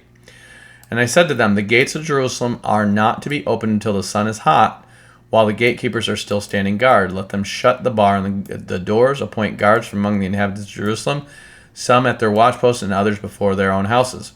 The city was wide and large, but the people within it were few, and no houses had been built. Then God put it into my mind to assemble the nobles and the officials and the people to be enrolled by genealogy, and I found the book of the genealogy of those who were first to come back, and I found the following written in it. Now again, Ezra and Chronicles have probably not been written at this time, but we do have the genealogy of those who were first to come back, which are going to be in Ezra and be in the book of Chronicles, okay? And so these records he's finding, and it's probably after this that Ezra is going to complete his testimony and also the book of Chronicles. Because Ezra's testimony is kind of going to be lining up with stuff that happens after this. Remember, the wall just got completed, and there's stuff that happens in Ezra that's going to be a couple months later, okay? So it says, these are the people of the province that came up out of the captivity, the exiles of King Nebuchadnezzar. Babylon carried into exile, and they returned to Jerusalem and Judah, each to his own town. They came with Zerubbabel, Jeshua, Nehemiah, Azariah, Ramiah, Nehemiah, Mordecai, Bilshan, Mispereth, Bigvai, Nehum, Bana, the number of the Israelite people. So notice you have Zerubbabel and a Nehemiah together. There's multiple Nehemiahs. This is where the people who write Second Esdras, in their ignorance, are going to think this is all one period, and it's not. And they're going to have Zerubbabel being the guy who gets them to go build up the temple at the same time Nehemiah is building up the wall. That's not true. They don't understand the book of Ezra because they don't understand the surrounding history, and they write up a fake book of Ezra called First Esdras that ends up being more influential on the Jews of Christ's time.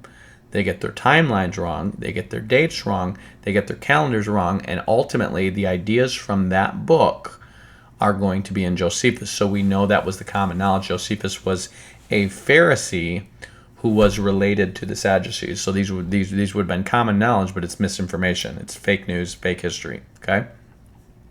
This is the descendants of Parosh, 2,172, of Shephatiah, 372, of Ariah, 652. I need to drink some water.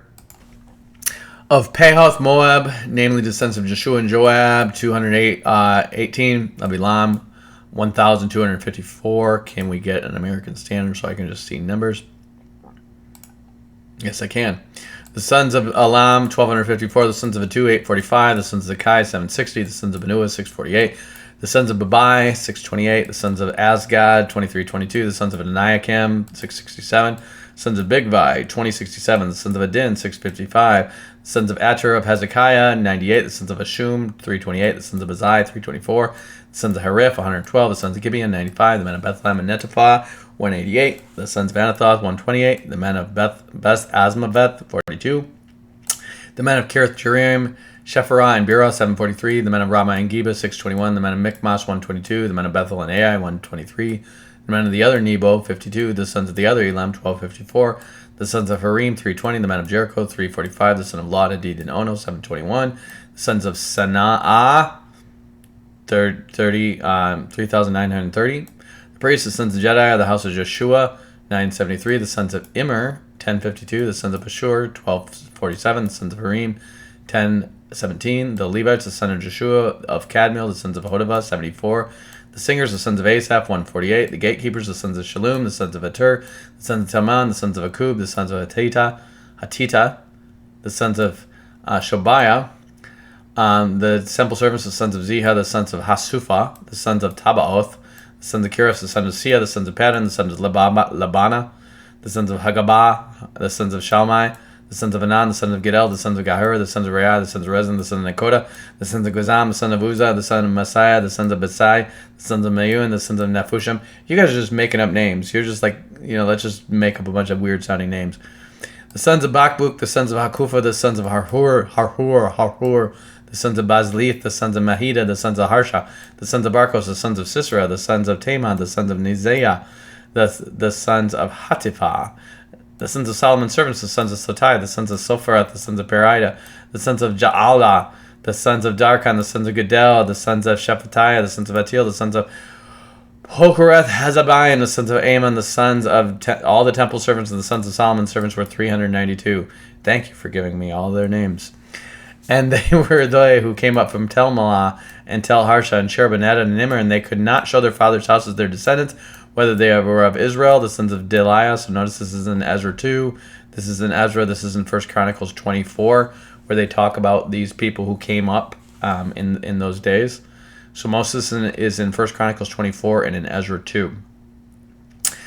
The sons of the priests, and of the priests, the sons of Obadiah, the sons of Hakaz, the sons of Barzillai, who took the wife of the daughters of Barzillai the Gileadite, and was named after them. These searched among their ancestral registration, but it could not be located. Therefore, they were considered unclean and excluded from the priesthood.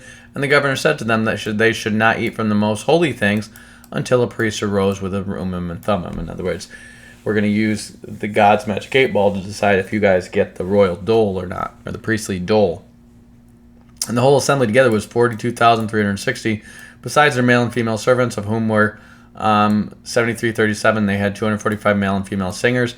Their horses were 736, their mules 245, camels 435, donkeys 6720, and some among the heads of their fathers' households gave to the work. The governor gave to the treasury 1,000 gold drachmas, 50 basins, and 530 priest garments, and some of the heads of their fathers' households gave into the treasury the work of 20,000 gold drachmas and 2,200 silver minas, and the rest of the people gave 20,000 gold drachmas, 2,000 silver minas, and 67 priest garments. Now the priests and the Levites and the gatekeepers, the singers, and all the people and the temple servants, and of all of Israel lived in their cities. Okay? Now, all this stuff is in Ezra, and it's completely redundant. It's in Ezra and Second Chronicles. Why is this important to us in terms of divine inspiration?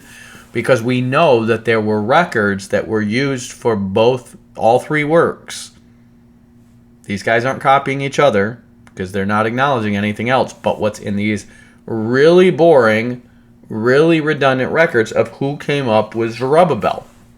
This is important. These are the OG Jews who rebuilt Jerusalem and resettled it after the exile and the captivity.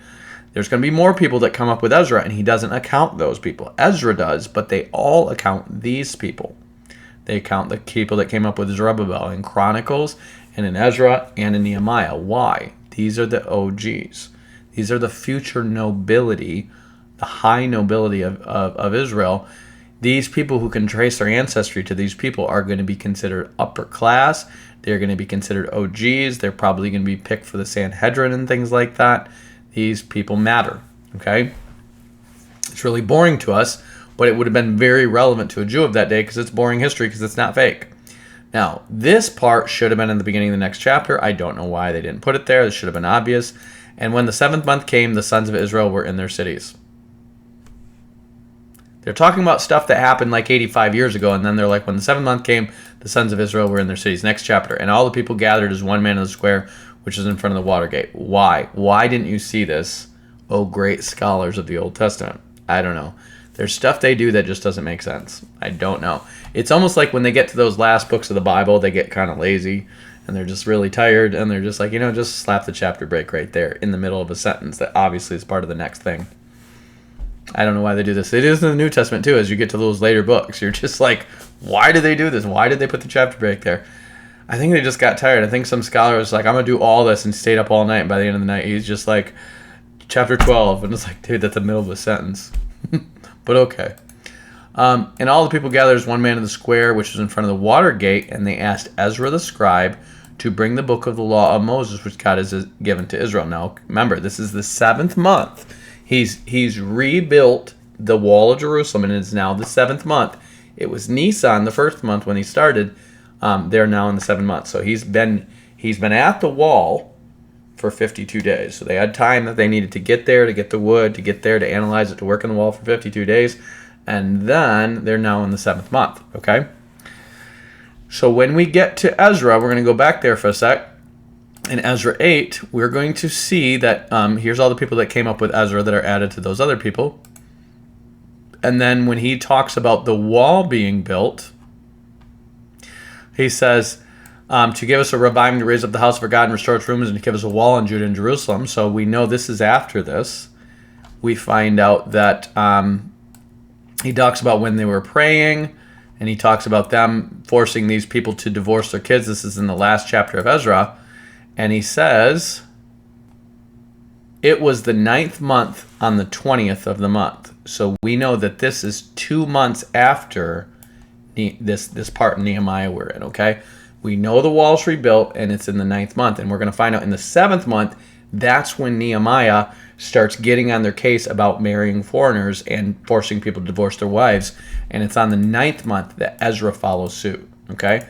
Now, Nehemiah would be considered a noble and a scribe because he sets up a library. And also, Ezra is considered a priest and a scribe, okay? So there's these two scribes. And they're both testifying that the law demands that they divorce all foreigners, okay? You have two witnesses telling you a wrong thing to do. This is important. All the while, Ezra is going to suggest that this is why God's mad and it's pouring rain on them. And they've got a famine and all this stuff going on. And it's not because of that. Remember, they have been there carrying out the sacrifices for somewhere around 80 years. Ezra has read the full law to them publicly. They know the law, and they're giving crap sacrifices. And because they're giving crap sacrifices, that's why God's upset with them. And he's going to tell them that in Malachi. But they're going to make it about divorcing the foreign wives instead of the crap sacrifice they're giving. And that is the subject of Malachi when we get to it, okay? I'll repeat that when we get to Malachi, but you need to understand how these go together. Ezra 10, or Ezra 9 and 10, where they're talking about getting rid of their wives, is 2 months after Nehemiah from the beginning of chapter 9. It's 2 months after this, okay? So Nehemiah is going to start with setting up all the priestly service and stuff, and then he's going to start with forcing people out who won't divorce their wives. And it just so happens to be, it's going to be the guy who's related to Sanballat and Tobiah that he doesn't like, okay? The guys have been talking crap to him. That's where it starts. And what he is going to really start with, it's really not about the law. It's about all these people who have been talking crap to him as he's rebuilding the wall, and the Jews that get along with these people. Remember, he's got Jews who are friends with Tobiah, have oaths with Tobiah, and he keeps calling Tobiah the Ammonite. And what you're going to find out is the people that he knows are collaborating with people who have opposed him, he's going to make it about everybody who is related to these people and everybody who is in opposition to him being forced to separate from those people who are opposing him, or they're accused of breaking the law and they're going to lose their property. And Ezra, 2 months later, is going to suggest that that is what the law teaches, and he does have authority from Artaxerxes to confiscate their property up to putting them to death, and he's going to double up on that, and you're going to find out they're going to force everybody to separate from these people. But it is much personal and political as it is the right application of the law. It's really not the right application of the law. And so Malachi is going to get up to say, that was never the problem. The problem is your crap sacrifices. In case you can't notice, when Jews raping Jews in the land, the problem is not the Gentiles. He's going to actually say the Gentiles are actually honoring my name and you guys are not. So on the 24th day of the month, the sons of Israel assembled with fasting and sackcloth with dirt upon them. Ashes, come on. Earth upon them, okay?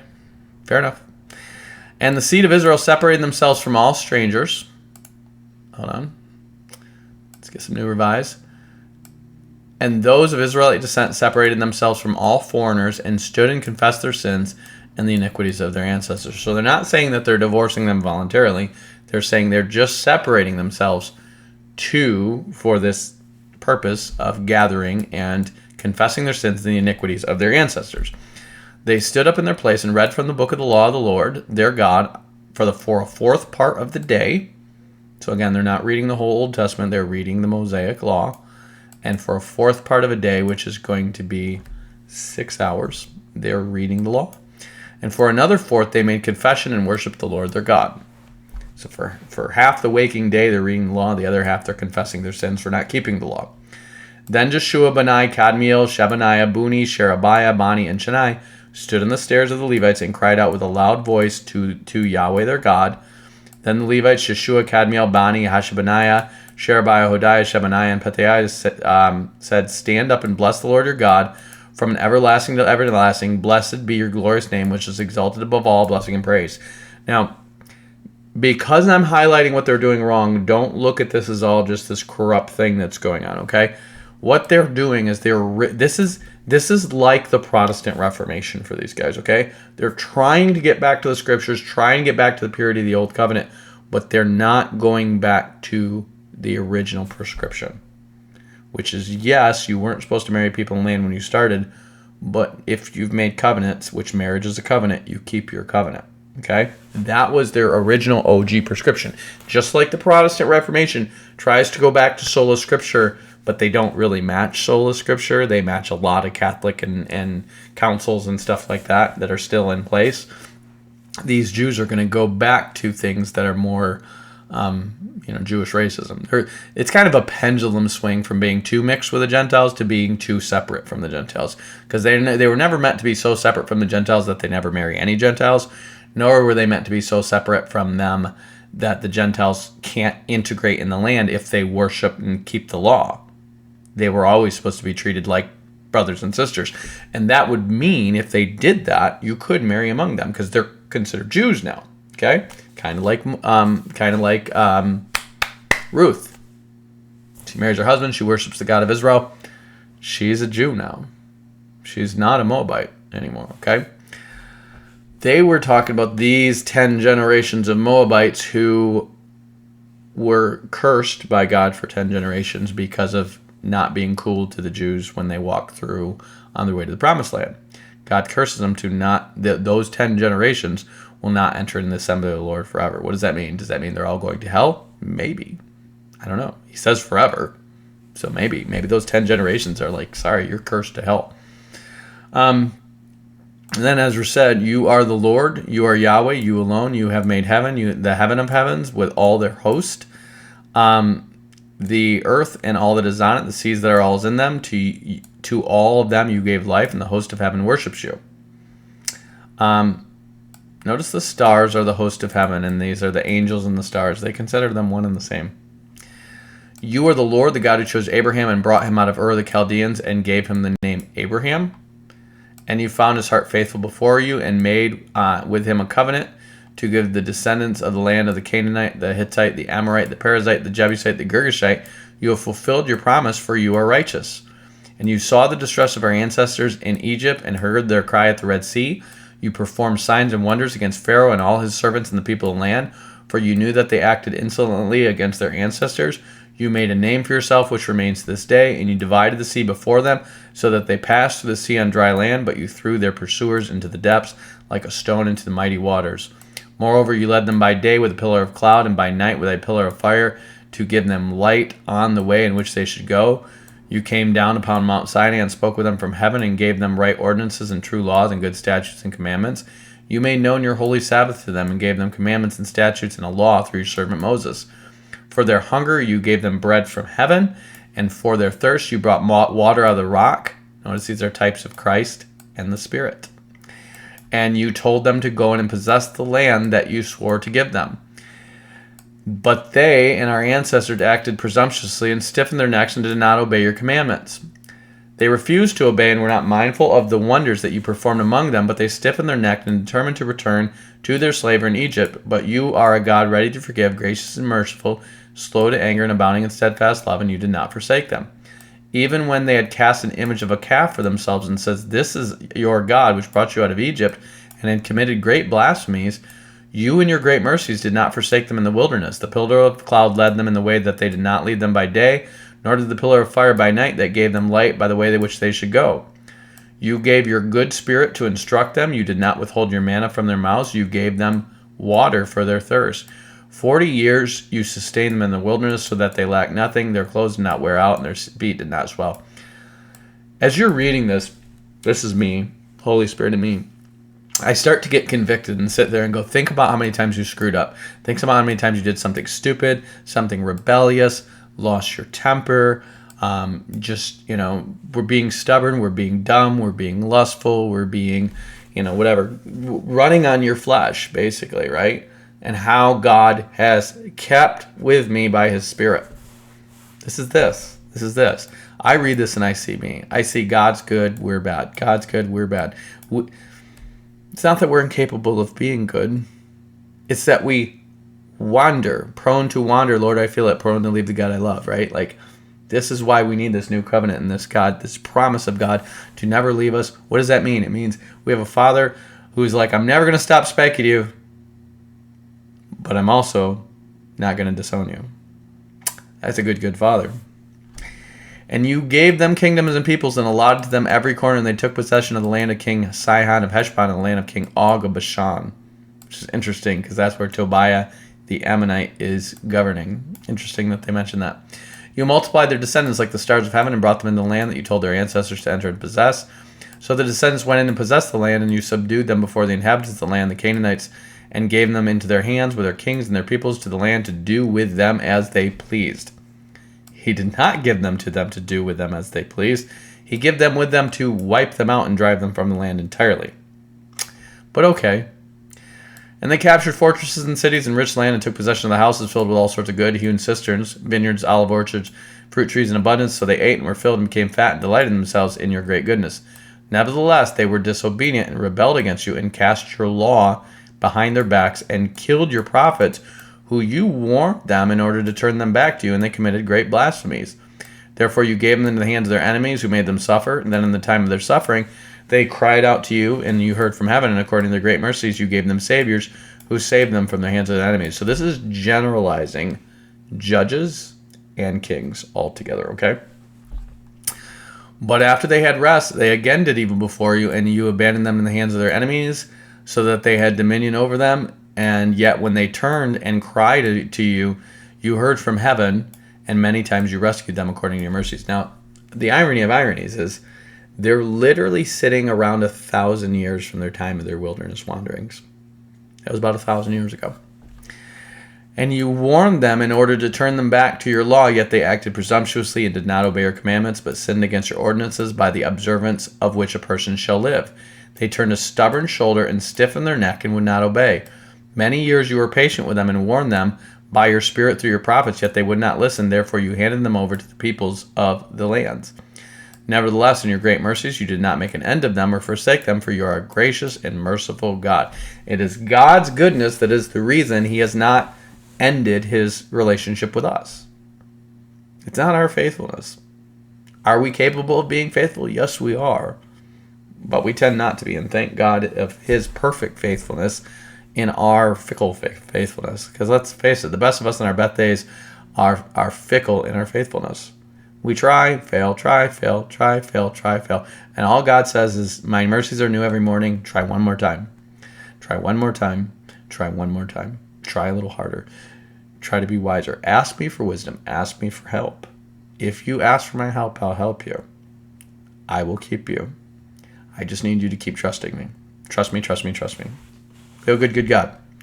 Now therefore our God, the great and mighty and awesome God, keeping covenant and steadfast love, do not tread lightly all the hardship that has come upon us, upon our kings, our officials, our priests, our prophets, our ancestors, all your people since the time of the kings of Assyria until today.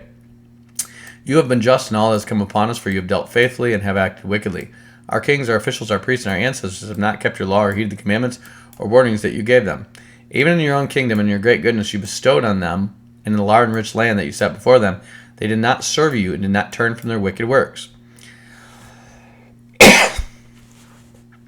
Here we are, slaves to this day, slaves in the land that you gave to our ancestors to enjoy its fruit and good gifts.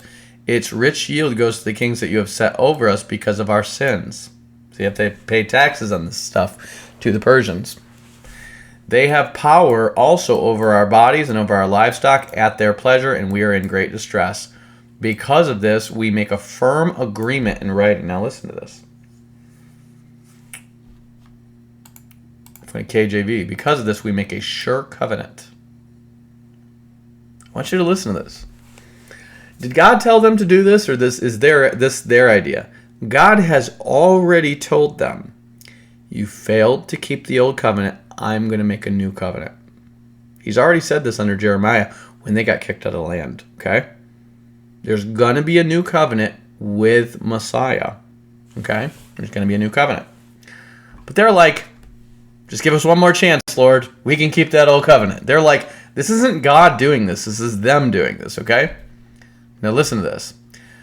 Because of this, we make a sure covenant and write it, and our princes, the Levites and priests, seal unto it. What are they saying? For reals this time. I realize the guys before us did this already, and they utterly failed. For 1,000 years, they utterly failed. But this time, Lord, this time, we've got scholarship on our side. This time, for realsies, we're going to do this. No, you're not. No, you're not. No, you're not. Let's see how you fail and screw up by misapplying the law right off the bat. First of all, these guys have the Urim and Thummim. They have the priests. They have the ability to see from the Lord whether or not these guys can get their food. How about see from the Lord whether or not this divorcing their wives thing is a good idea? Nope. Do they inquire of the Lord? Nope, they do not. Do they have a prophet? Nope, they do not. But God's going to send one to tell them you done messed up again. Aaron, sons of Aaron. And so they're going to be like, we're going to keep the law this time for real. We're going to keep it. He's saying, we make a firm covenant in writing and on the sealed document of scribe names of the officials are Levites and priests. We are promising. We wrote it down this time. Yeah, you guys all like literally said the blessings and cursings on the mountains before. Remember when you did that before? Yeah, we have that on record too in writing. Upon the sealed documents are the names of Nehemiah the governor, son of Hakaliah, and Zedekiah, and Zariah, and Azariah, and Jeremiah, and Pathur, and Amariah, Melchijah, Hatush, Shebaniah, Maluk, Harim, Meremoth, Obadiah, Daniel, Ginathan, Baruch, Meshulam, Abijah, Majajam, Messiah, Bilgaiah, Shemaiah. These are the priests and the Levites. Joshua, the son of Azaniah, and Benuai, the sons of Hanadad, Kadmiel, and their associates, Shebaniah, Hodiah, Kelida, Peliah, Hanan, Makan, Rehob, Hashabiah, Zakur, Sherebiah, Shebaniah, Hodiah, Banai, Beninu, and leaders of the people, Parath, Path Moab, Elam, Zatubani, Buni, Gzad, Bebai, Dedonijah, Big Viadin, Atra, Hezekiah, Azur, Hodeh, Hashum, Bezai, Herathib, Anahothoth, Nebiah, Magapheth, Meshulam, Hazir, Meshezabel, Zaduga, Zadok, Jedua, Peltiah, Hanan, Asaiah, Hosea, Hananiah, Hashub, Halusha, Pilha, Zobek, Rehum, Hashabiah, Messiah, Ahiah, Hananiah, Anaiah, Maluk, Harim, Banah,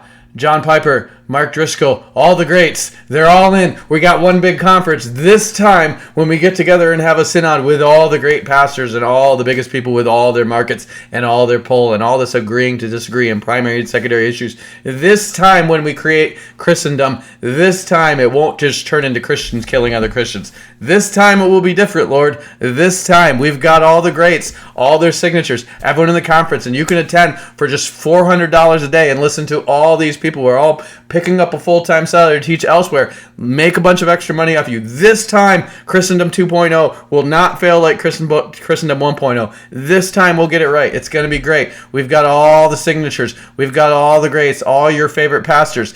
These are world-class speakers. They're the best. Oh, man, it's going to be so worth it. We've got swag. We've got your various bands. Ruslan's going to be there. Come on, like all the greats. We even got Mike Winger on board, and he's kind of getting brainwashed right now by Christian nationalism. But we got him in. We got him into the assembly. We're going to do it, Christendom 2.0. And this time, it's going to be better, church. No, it's not. You're going to turn on Christ like you did last time. Why? Because that's not what I told you to do. I said to wait on the Lord. I'm going to send you a new covenant. I'm going to come set up my kingdom. You're not going to fix this thing. I never sent you to fix this thing. I sent you to tell them about the gospel and the second coming of Christ to fix this thing. And you're like, gotcha, fix this thing. How did you only hear fix this thing? What is your problem? I was distracted by my phone. Can you say what you're saying again? This is how people be. This is how people be. Read carefully. I told you we're done with this whole covenant thing. You failed, dunzo, but we signed it. All of us put it together. This time, Israel 2.0, we're going to make it. We're going to make it this time. No, you're not. No, you're not, Reformers. No, you're not, Protestants. We're not going to have a perfect Protestant Christendom 2.0 this time. Ain't going to happen. Not with all your church growth methodology. Not with all your brainwashing tactics. Not with your swag sales. Not with your record labels, not with all your bells and whistles and your lasers and your fog machine, are you going to have a Christian nation this time. You never were gonna. We're calling people out of the world. We're not trying to change the world. But the Jews said, but this time, but look how many SIGs we got. All the top guys. All the most noble and notable guys in the whole land. We've even got Greg Locke there. We've even got Cindy Jacobs. We've got Mike Winger. We've got Melissa Doherty. We've got Alyssa Childers. We've got all of the top names of all the YouTubers and the megachurch pastors and the televangelists and the Calvinists and these Catholic priests even. We even got the Catholics. We even got the Orthobros. We're all going to get together and we're going to do it this time. And it's like, but you know who you don't have? The people who are led by my spirit, the Church of Philadelphia, the people who have a little power, but they've kept my word and not denied my name. You don't have them. They'll be like, that's all right. We'll get rid of them. And then we'll have unity, and then we'll have peace, and then we'll bring God's kingdom. We'll get it all ready for you, Jesus. You'll love what we've done with the place. No. No, you won't. No, you won't. You're going to start turning into racists that are going to start killing people. How do you know? Because that's what the Jews did. Second verse, same as the first, y'all. If you learn the pattern between Israel and Judea, it goes down the same way. And where do they end up? Following the Antichrist to destroy their city. And where does the church end up? Following the Antichrist to destroy Mystery Babylon. Come out of her, my people. Do what I tell you to do. And wait on the Lord. He will do the heavy lifting. I'm not asking for your help, children. I'm not like, hey, I created the universe, but can you help me fix the world? He's not asking for your help, y'all. He's not asking for your reformation. He's not asking for your great awakening. He's not asking for your big move. He's not asking for you to fix politics. He's asking you to do what he said and wait on the Lord. Do what he said, wait on the Lord. 2 hands on the plow, eyes ahead, on the sky. Nothing more, nothing less. But we invented this mechanical plow and you don't even have to watch the sky anymore. It's all run by GPS. It's great. It's automatic. We can actually spend our extra time and effort now fixing the world. No, you can't. Back to the plow. I'm going to starve you to death just so you get that point, says the Lord. The rest of the people, the priests and Levites and gatekeepers and singers and the temple servants and all who have separated themselves from the people of the lands, they separated themselves from the people of the lands and to hear the law of their God, their wives, their sons, their daughters, all who have knowledge and understanding, join with their kin, their nobles, and enter into a curse and an oath to walk in God's law. Boy, I feel like we've been here before. You really want the curse for not keeping God's law? Yep. Well, this time. You already got the curse for not keeping God's law. Haven't you paid attention to the wiping out of your establishment? Which was given by Moses, the servant of God, to observe all the commandments of the Lord, our Lord, and his observances and statutes. This is how bad their forefathers were. We will not give our daughters to the people's land or take their daughters for our sons. Notice how God was just like, these specific Canaanite tribes who I am telling you to wipe out. He's not saying people who settle in the land thousands of years later. We'll never give our daughters to these dirty Gentiles. Did I say Gentiles were dirty? Did God ever tell you Gentiles were dirty or Gentiles were unclean? Is that written in the Word? No. Where did this come from? It's these guys going back with their modern post-Babylonian captivity lens, like the Protestants, and saying, we got to get back to the days of purity under Augustine, the Gnostic Neoplatonist who brought us amillennialism. We got to pretend like we're coming into the promised land again for the first time and it's just Canaanites here and we want them all dead. And so we don't want to marry any of our daughters to them. These aren't Canaanites in the land anymore. You have Edomites, you have Moabites, you have Ammonites, you have Egyptians, you have Babylonians, you have Syrians, you have all kinds of people in the land. And they're going to keep coming, Greeks and Romans and all kinds of people that are not part of these Canaanite tribes you're not supposed to marry into. Those people are mostly gone. They're mostly extinct. You can't even identify them as significant people groups anymore. They're just part of the mixed mob of non-Jews. You don't have Canaanite cities anymore. They've all been taken out by the Jews. Remember, we go all the way back to the days of Solomon. There were only like 100,000 of them left, and they were making them slaves. Well, what happened to them after that? They either left and got while the getting was good and probably moved to Carthage or something like that, where the Canaanites started a new civilization for themselves, or they bred out and died. You got to remember, these Canaanites started this new civilization in Carthage for themselves in the days of Jezebel, way back then. The Canaanites that knew they were good for them and are looking for a newer, better life, where they're not just like the slave class of the Jews, they left. They're gone. They're not there anymore. So the people that they were told not to give their sons and daughters to don't exist, but now they're just changing it to the people of the land. Does that sound like anything Christians have? Yes. Don't be unequally yoked with unbelievers. Every Christian believes that. Don't be unequally yoked with unbelievers. It's all about you not marrying an unbeliever. Really? I hear this from people. There's nothing worse than you can do than be married to an unbeliever. Is that what the Bible says? Does the Bible forbid you from marrying an unbeliever? No, it does not. Does the Bible tell you the worst thing that you can have in life is to be married to an unbeliever? No, it does not. Read 1 Corinthians where it says if you're married to an unbeliever, stay with them. Your kids are sanctified. You might convert your husband. Read them where it says if you burn for her, marry her. And it doesn't say to make sure she's a Christian first. Why would it have to be giving you permission to marry a Christian? It wouldn't. He's telling you because they're marrying unbelievers. The early church was married to unbelievers. Tons of them were. This was a common thing for centuries and centuries of Christianity until it became the state religion. Then everyone was de facto Christian, whether they were born again or not. It was a very, very common thing for the husband to be an unbeliever and the wife to be a Christian, or vice versa. It was very, very, very, very, very common. There is no law against marrying unbelievers. Marriage is good. It's always acceptable before God as long as it's between a man and a woman. But fornicators, God will judge. So Paul says, if you burn her, for her, marry her. That's in Paul's writing in Hebrews, and that's in Paul's writing in Corinthians. You got two witnesses in the New Testament. There's no prohibition against marrying unbelievers. These guys had no prohibition in general against marrying Gentiles. It was about the Canaanites that were the worst of the worst people. They were the primary persons responsible for spreading population control, human sacrifice, abortion, and idolatry throughout the world.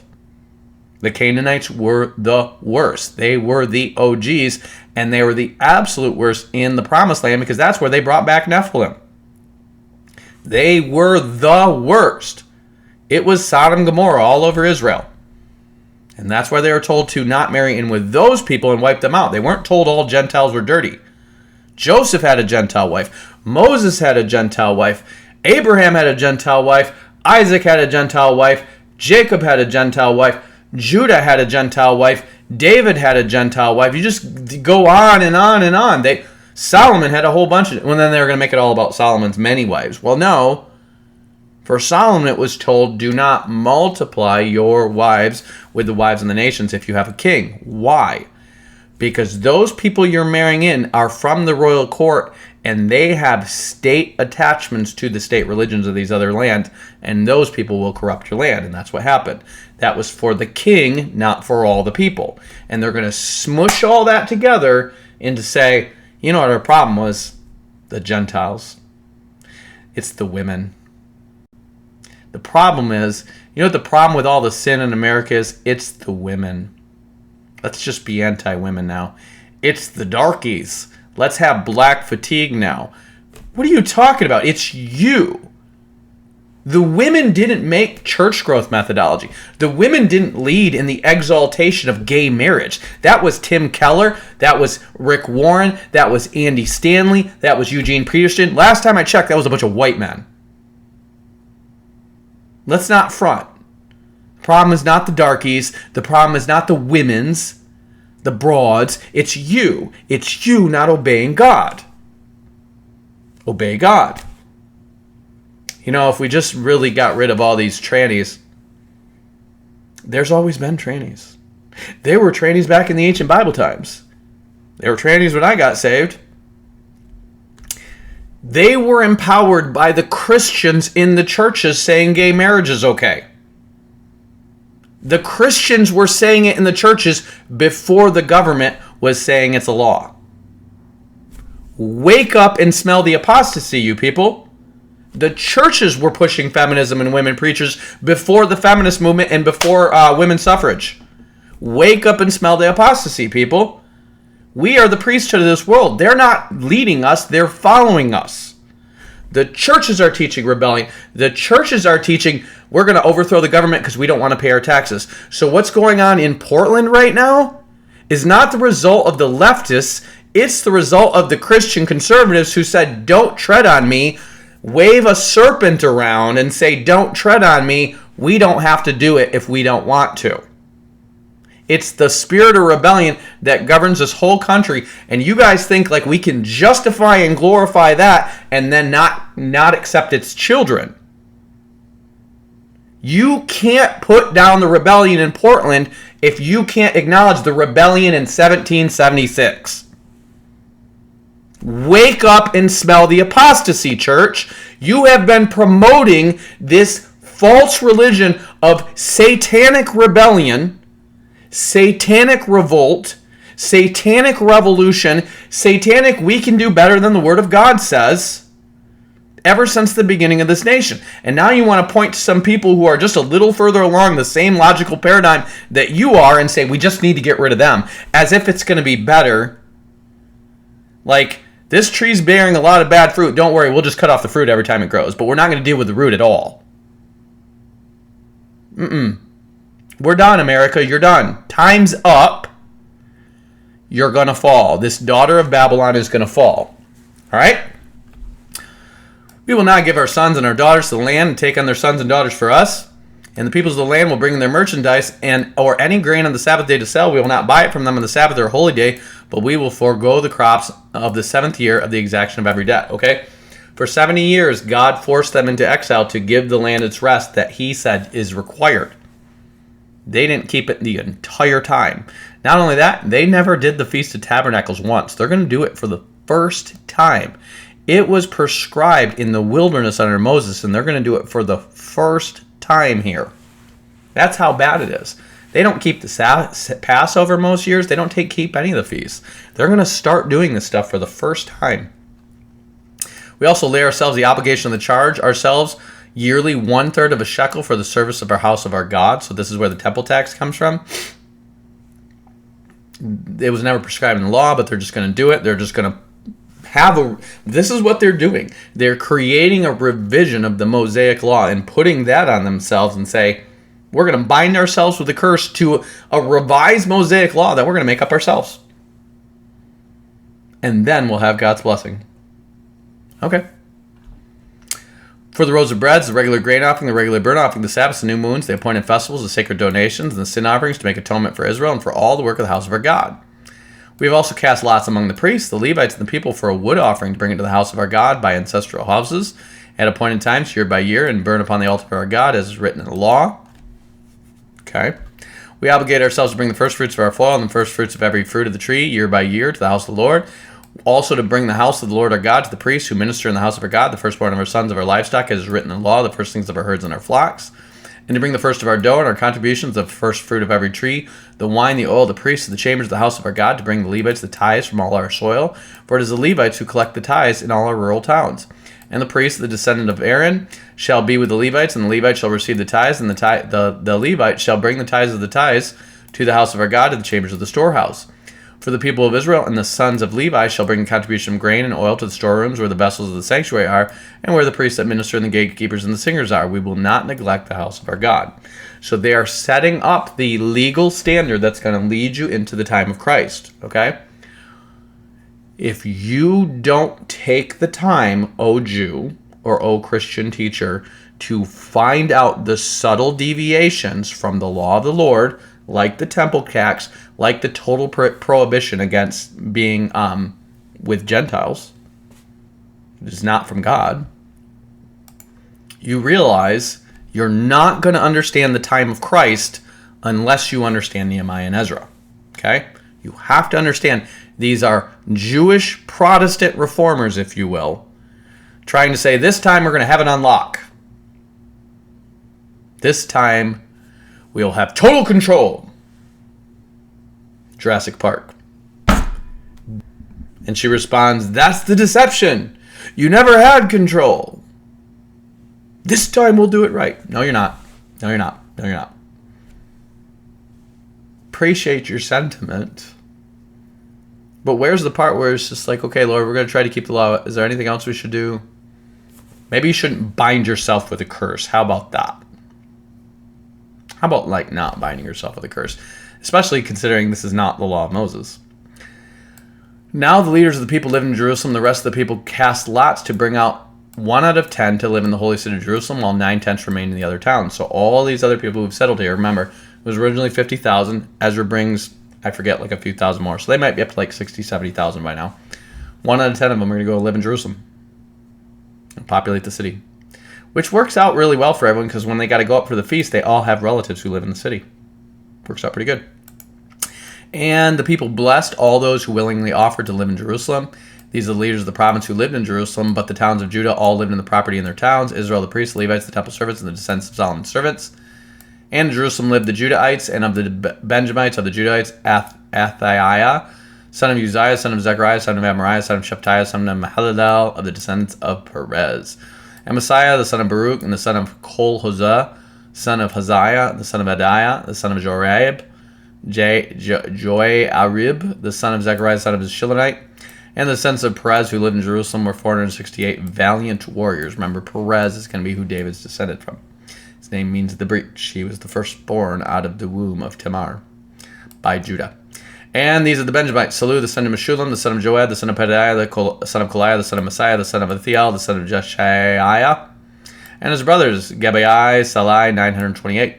Joel, the son of Zikri, was the overseer, and Judah, the son of Hassanua, was second in charge of the city. Of the priests, Jedaiah, son of Joiarib and Jachin. Sariah, the son of Hilkiah, the son of Meshulam, the son of Zadok, son of Meraioth, the son of Ahitub, the officer of the house of the God, and their associates who did the work in the house, 822. Adaiah, the son of Jehoram, the son of Pelaliah, the son of Amzi, the son of Zechariah, the son of Pashur, the son of Melchijah. And his associates, the head of the ancestral houses, 242, and Amashai, the son of Azarel, the son of Ahazai, son of Mashillemoth, the son of Immer, and their associates, valiant warriors, 128. Their overseer was Zabdiel, the son of Haggadolim. And the Levites, Shemaiah, the son of Ashub, the son of Azrikam, the son of Hashabiah, the son of Buni, and Shabbathai, and Josabed, the leaders of the Levites, who were over the outside of the work of the house of God. And Mattaniah, the son of Micah, the son of Zabdi, the son of Asaph, who was the leader to begin the thanksgiving and prayer. And Bakbukiah, the second among his associates, and Abda, the son of Shammua, the son of Galal, the son of Jeduthun. All the Levites in the holy city were 284. The gatekeepers, Akub, Talmon, and their associates who kept watching the gates were 172. And the rest of Israel, and the priests and Levites, and all who were in the towns of Judah, all of them in their inheritance.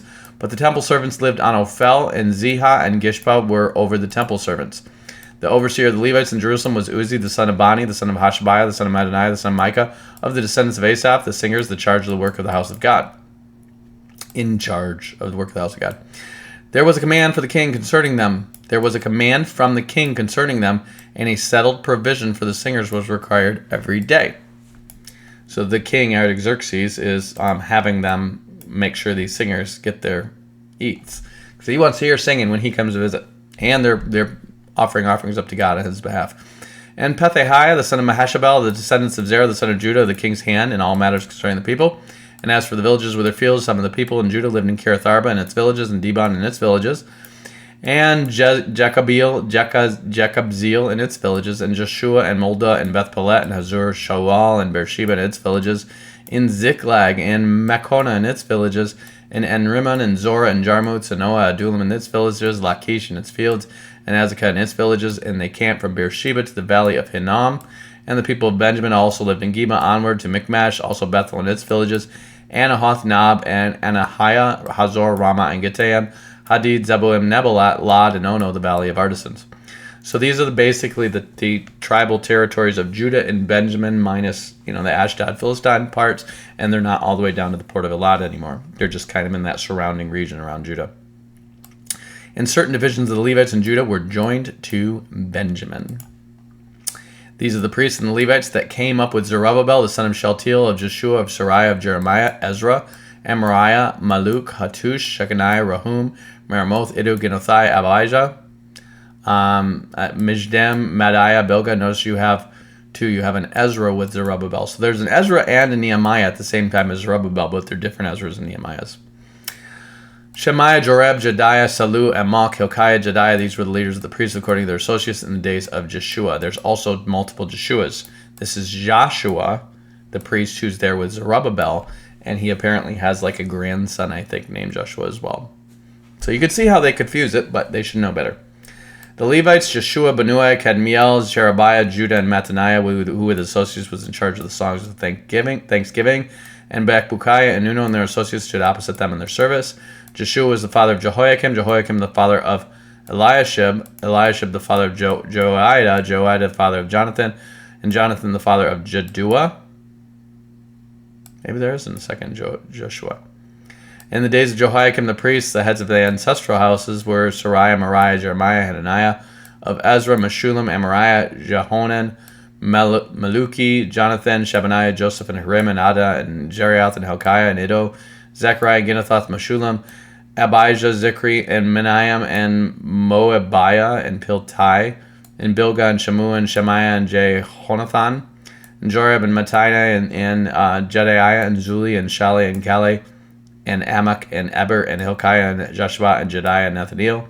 As for the Levites in the days of Eliashib, Jodiah, and Johanan, and Jehuda, were recorded the heads of the ancestral houses and also the priests until the reign of Darius the Persian. Okay, so these are definitely the priests from back in the day. Darius is when they're finishing the temple. The Levites, the head in the ancestral houses, were recorded in the book of the Annals until the days of Johanan, the son of Eliashib. I'm curious to know if the book of the Annals becomes the book of Chronicles. Until the days of Johanan, the son of Eliashib. Let's see.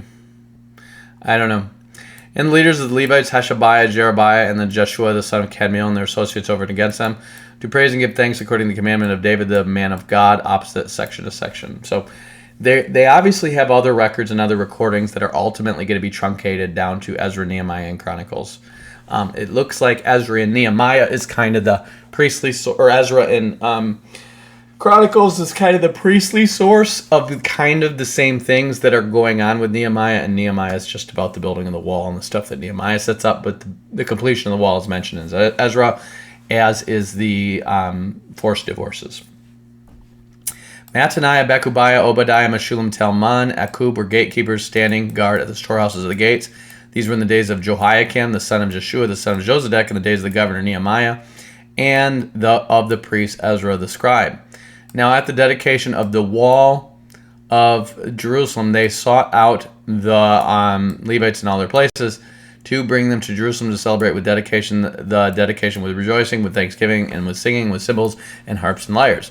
The companies of the singers gathered together from the circuit around Jerusalem and from the villages of the Netophathites, and also from Beth Gilgal in the region of Geba and Asmaveth. And the singers had built for themselves villages around Jerusalem.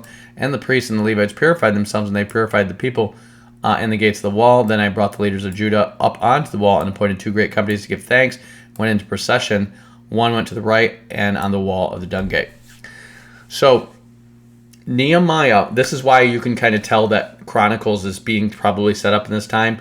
The records that are in Chronicles are probably being consulted by Nehemiah to set all this up, because you're going to read about how all this stuff was set up in the days of David. And Nehemiah, who seems to be the keeper of the royal library of David, is basically trying to set things up as close to how they were in the days of David as he can. He says, and after them, Hoshea and the half of the officials of Judah, and Azariah, Ezra, Meshullam, Judah, Benjamin, Shemaiah, and Jeremiah, and some of the young priests of the trumpets, Zechariah, son of Jonathan, the son of Shemaiah, the son of Mathaniah, the son of Micaiah, son of Zakur, the son of Asaph, and his kindred, Shemaiah, Azariel, Milaliah, Gelaliah, Mai, Nathaniel, Judah, and Hananiah, the musical instruments of David, the man of God, and the scribe Ezra went in front of them. So there's a scribe Ezra again. At the fountain gate in front of them, they went straight up to the stairs of the city of David, and they ascended the wall above the house of David to the water gate in the east, over here. And the other company of those who gave thanks to the left, I followed them with half the people on the wall to the towers above the ovens, the broad wall, over our...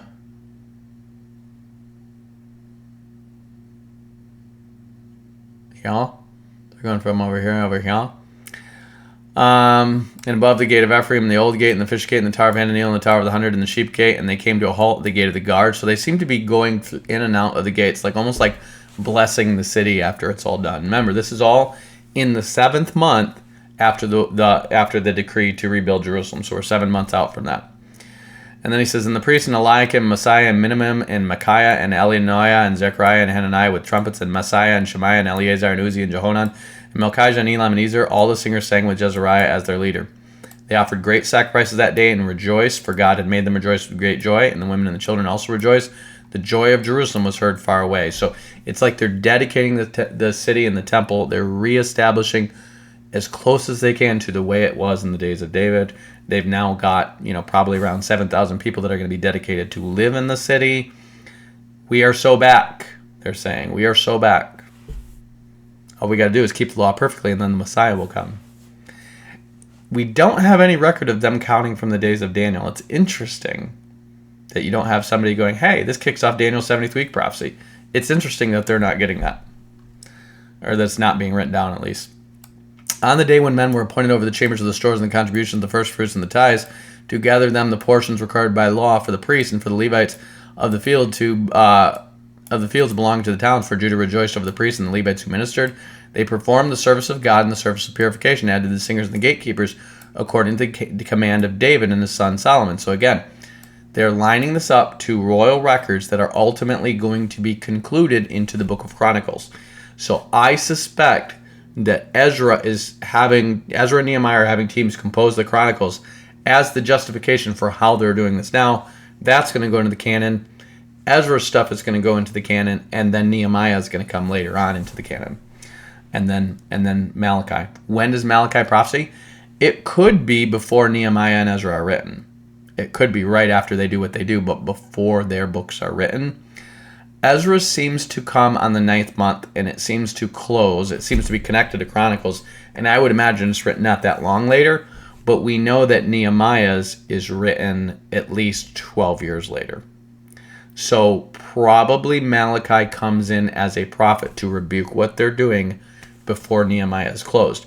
But we have no further historical record that says, and then Malachi came in and rebuked us and he was a prophet. Remember, Nehemiah is probably composing his book from way over in Shusha when Malachi is prophesying against them. So the only one who would have been aware of Malachi would have been Ezra, and probably acknowledged, because he's a priest and he knows about these crap sacrifices that are coming in, he's probably going to acknowledge that he knows the Lord told him about the crap sacrifices, because the priests know, and Ezra's a priest, and they know these are crap sacrifices, and that's how they acknowledge Malachi as a prophet. But we don't have any historical books after that about the effect of Malachi's prophecy on them. They don't seem to have listened because it's not in their record.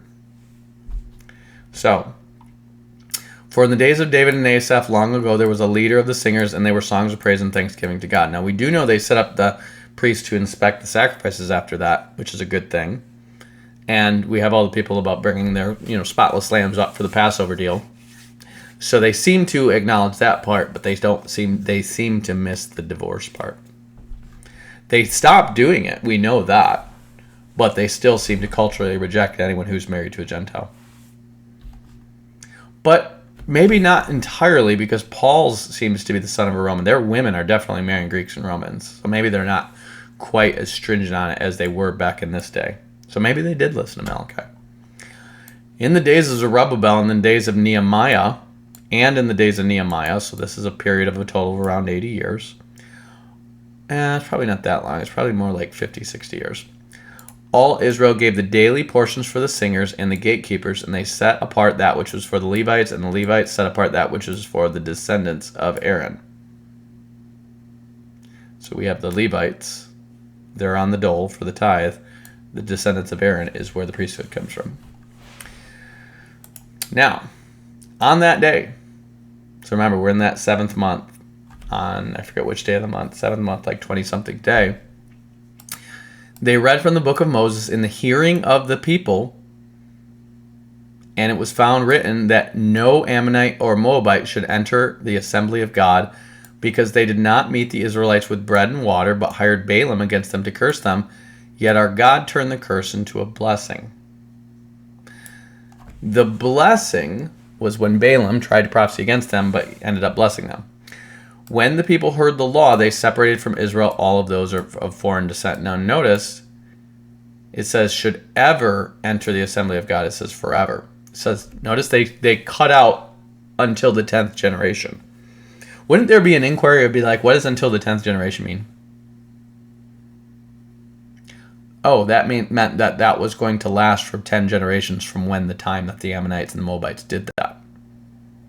So God has cursed them, because remember, their kings, their federal head, has tried to curse the Israelites, and so God has cursed them for 10 generations. Not forever. Not forever. But it does say, to be fair, it says, no Moabite or Ammonite shall be admitted in the assembly of the Lord, even to the 10th generation. None of their descendants shall be admitted into the assembly of the Lord. That's what it says. Okay? Right there. So, let's compare that to King James. It adds forever at the end of it. Is that an addition? Probably. Because the NRSV, which is the more scholarly, does not have forever in there. And I'll bet if you get the Septuagint, we do know that the Jews altered the Masoretic text. So we're not holding that the Masoretic text is the perfect text, okay?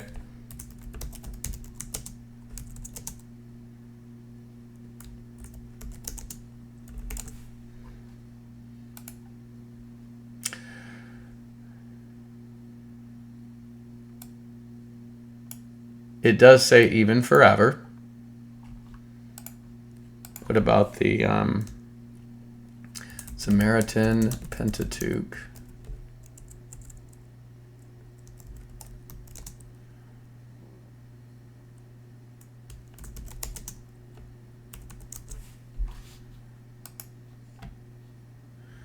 Deuteronomy 23.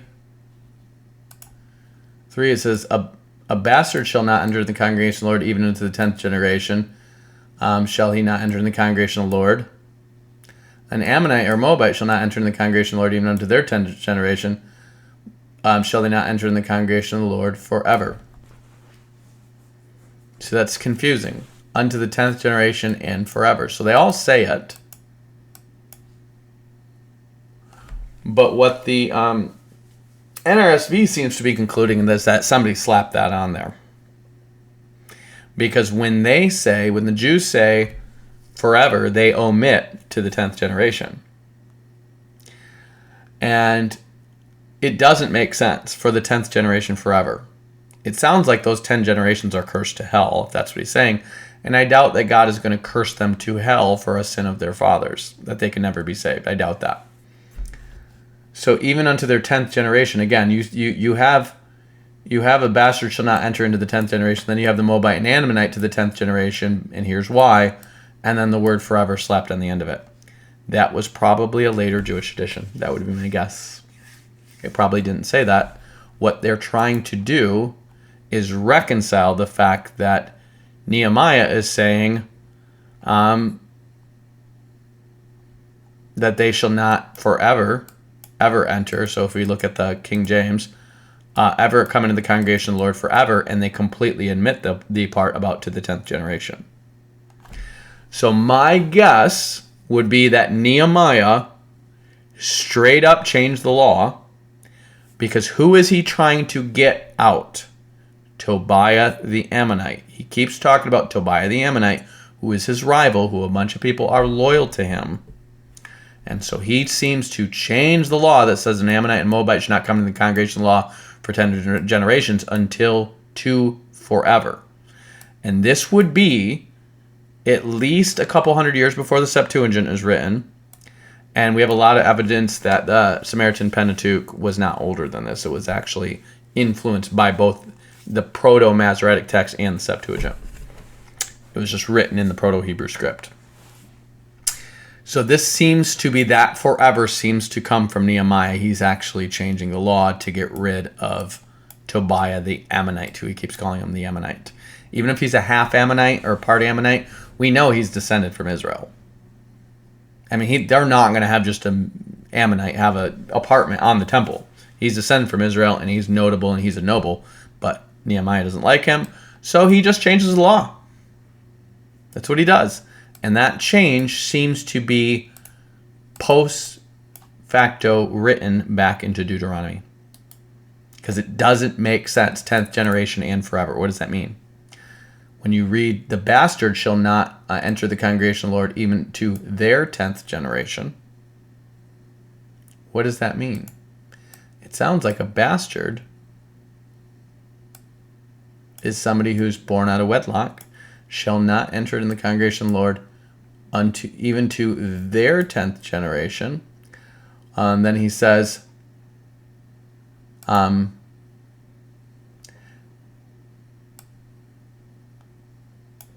remember, Moses is writing this not long after this offense with the Ammonites take place. So it says, even unto their 10th generation.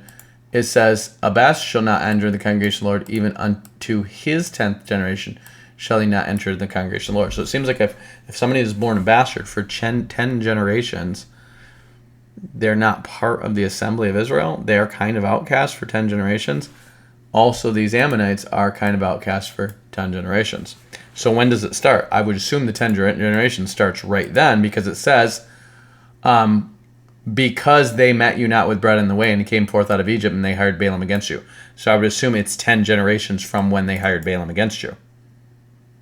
Because God is not initially saying these people suck about the Edomites or the Moabites or any of them. He's not saying that. It's because of what they do to Israel that God judges them. Okay? He's not saying they're dirty because they're Gentiles and they worship foreign gods.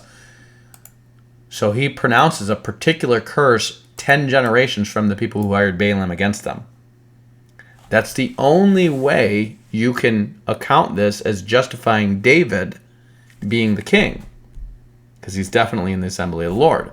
Because if you go do this, they're going to have, we know there's 480 years from the giving of the law, which is 40 years before this, so 440 years.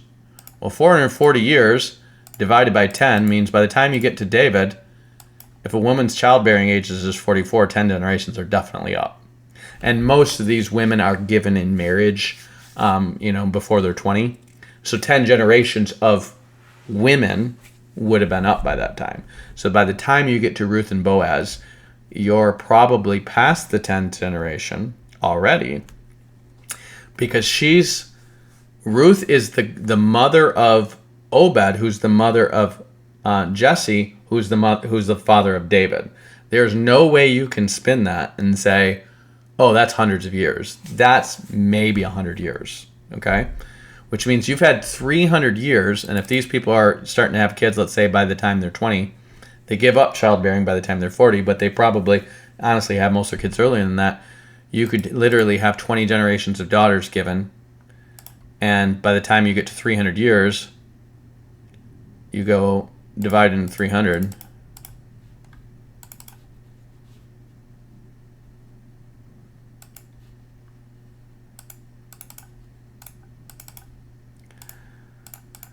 And you're at 15 generations.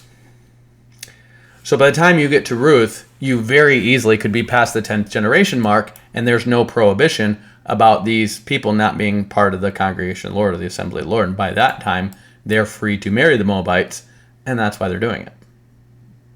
That's what it seems like. By that time, they have subdued the Moabites and Ammonites, and they're marrying in with them. And David, again, God chooses David as king. He can't say this, I'm going to choose as king a guy who can't enter into the assembly of the Lord.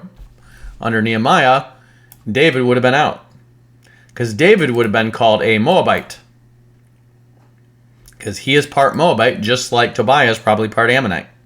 But he's trying to get rid of Tobiah. He changes the law, and then it says, because they met not the children of Israel with bread and water, but hired Balaam against them, that he should curse them, howbeit our God turned the curse into the blessing.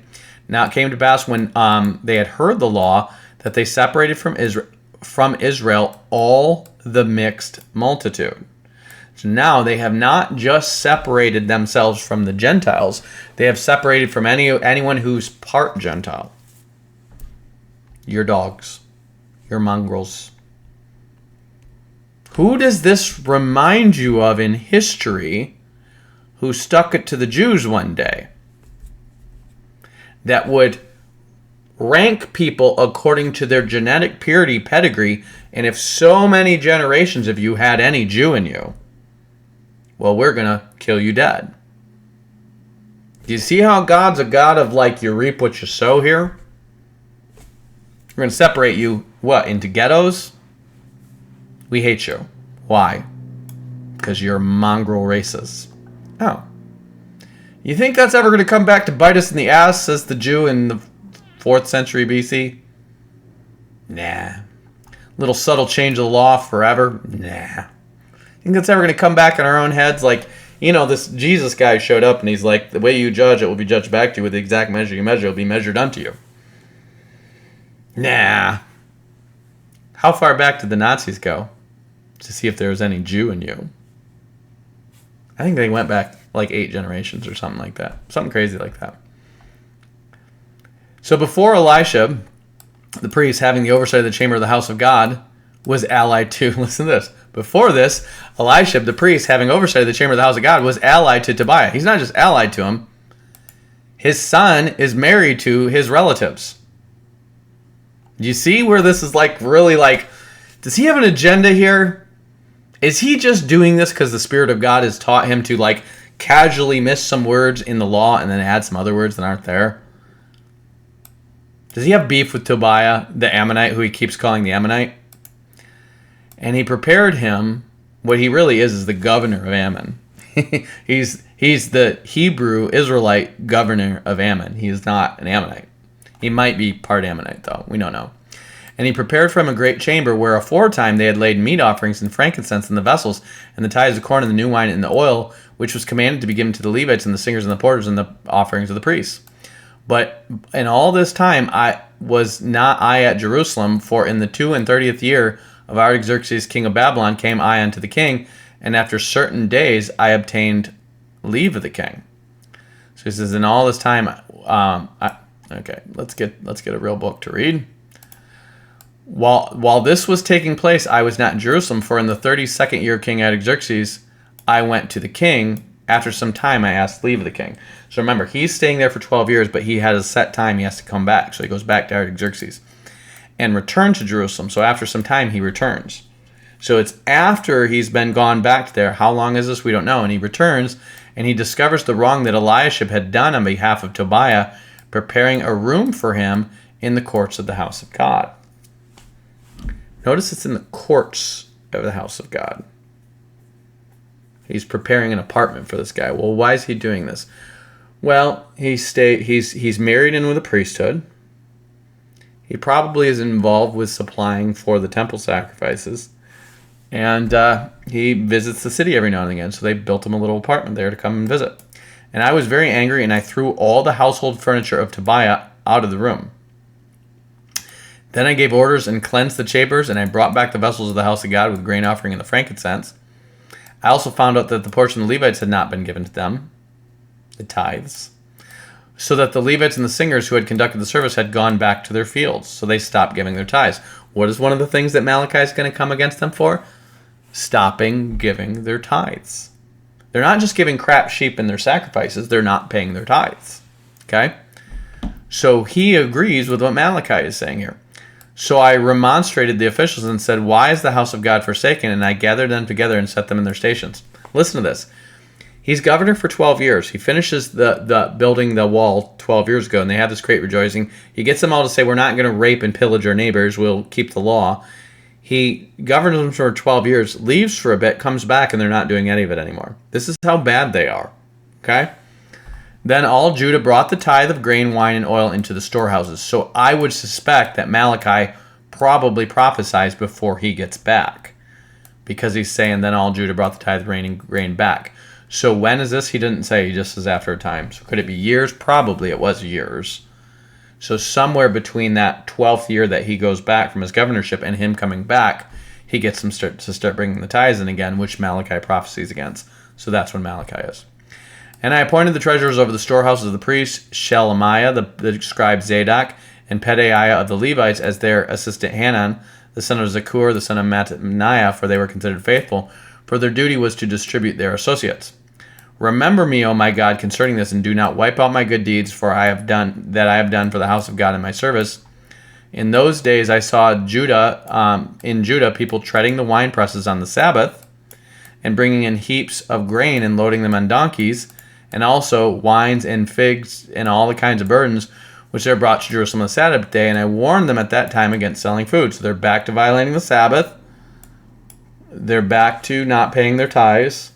It's 12 years later. Tyrians also, who lived in the city, brought fish and all kinds of merchandise and sold them on the Sabbath to the people of Judah and Jerusalem. Remember, Tyre is a major port city on the Mediterranean, so they have got all kinds of junk to sell. When I remonstrated the nobles of Jerusalem and said to them, What is this evil thing that you're doing, profaning the Sabbath day? Did not your ancestors act this way, and did not your God bring this disaster on us in our city? Yet you bring more wrath on Israel by profaning the Sabbath.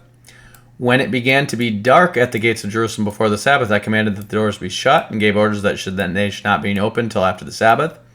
And I set some of my servants over the gates to prevent any burden from being brought in on the Sabbath day.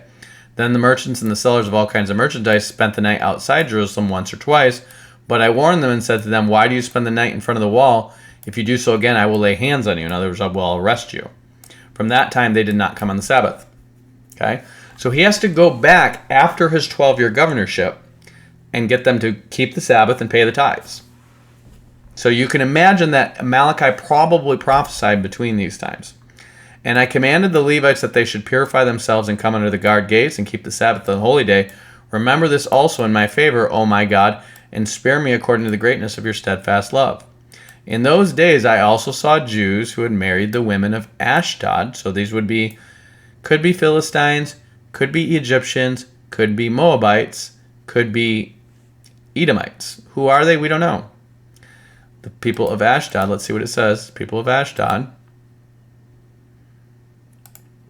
Remember, Ashdod is also a major port city, so there's a lot of business going on there. And half of their children spoke the language of Ashdod. So Ashdod is probably speaking Egyptian, I would imagine, Coptic Egyptian. It's probably the main language because they're right next to Egypt.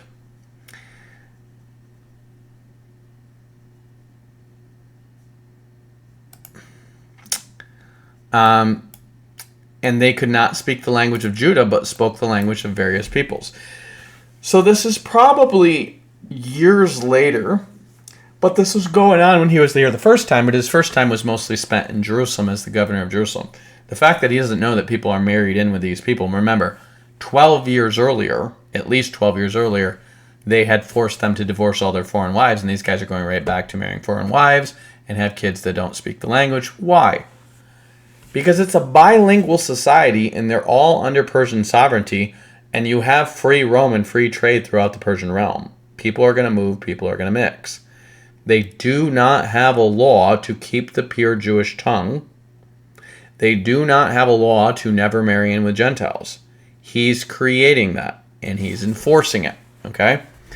And I contended with them and cursed them and beat some of them and pulled out their hair. Remember, he has gotten Ezra to read the law, and we're going to go back to Ezra and look at what he has him read, to validate his adjusted law about no Gentiles and getting rid of all the mixed people among you. Like, we're pushing them out of the assembly if they're not pure Jew, if they're not pure Israelite.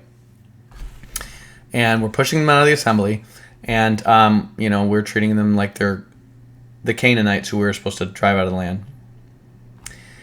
And then he says, I cursed them and beat some of them and pulled out their hair and made them take an oath in the name of God, saying, You shall not give your daughters to their sons, nor take their daughters for yourselves.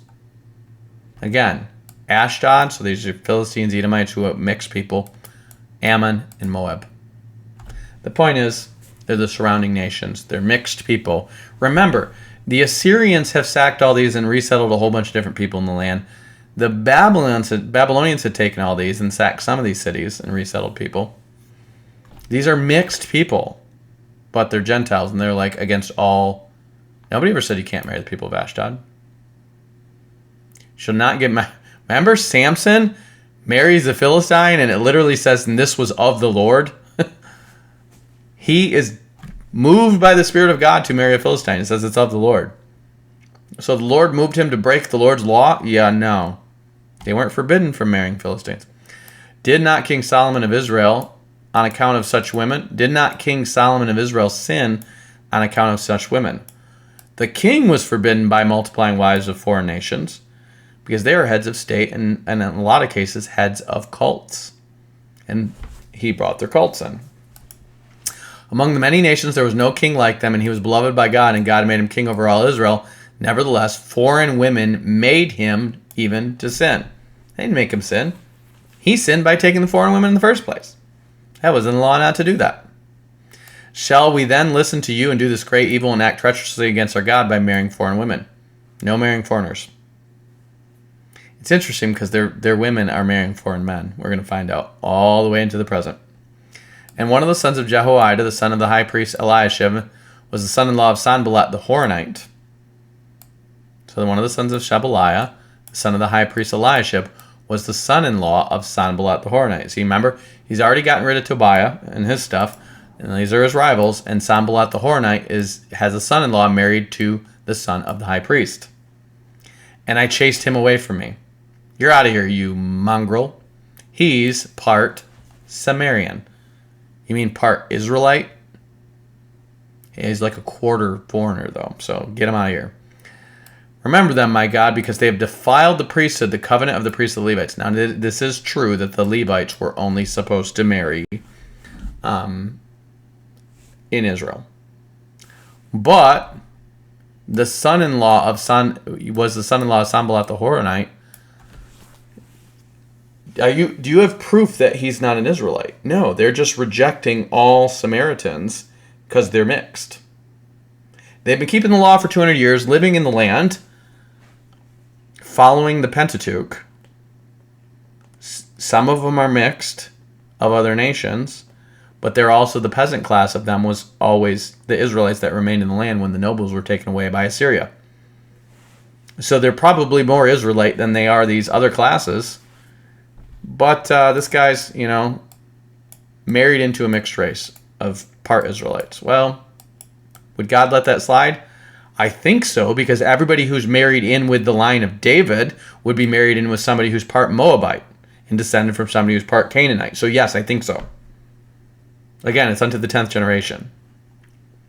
Remember them, oh my God. Remember, all these nations that are settled in with the Samaritans were never forbidden for the Jews to marry. None of them were. But the priesthood is forbidden from marrying outside of Israel. The priesthood needs to remain pure. It's the only thing that God subscribes that says you need to remain pure and not marry outsiders is the priesthood. So the Levites have to marry in Israel, and I think it's just the priesthood has to marry Israelites. But it makes sense that your priesthood, you never want to be married in with a foreign priesthood, so it stops being the Jewish priesthood. And you have specific promises down through Phineas that have to be kept, and if you're marrying foreigners in that priesthood, God can't keep those promises. It says, remember them, O my God, because they defiled the priesthood and the covenant of the priests of the Levites. Thus I cleanse them from everything foreign, and I establish the duties of the priests of the Levites, each in his work. And I provided for the wood offering at appointed times and for the first fruits. Remember me, O my God, for good. So what do we have? We have him forcing them to divorce foreign wives, and then he comes back 12 years later and does it again. So we at least know Nehemiah is enforcing this. We also know that Nehemiah is the one who starts this. We also know that Nehemiah clips out a crucial part of the law to justify it. Okay? And he starts doing this on that day. This is in the 7th month and the 24th day. So now let's go back to Ezra, chapter, I think it's 9. After these things, remember, that was in the 7th month. And he talks about there being a wall. And then he says, while he prayed and made confession, they talk about the people who are married foreign women. And they tell them we're going to get rid of the foreign women. This is after Nehemiah changes the law and says no marriage to foreign women, period. And it says, then they made a proclamation throughout Judah and Jerusalem to all the returned exiles that they should assemble at Jerusalem, and if they did not come within 3 days, by order of the officials and elders, all their property would be forfeited.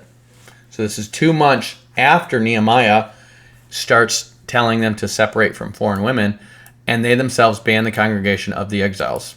Banned from the congregation of the exiles. In other words, they're banned from the assembly of Israel. In other words, the church, they're excommunicated, and their property is confiscated if they don't do this.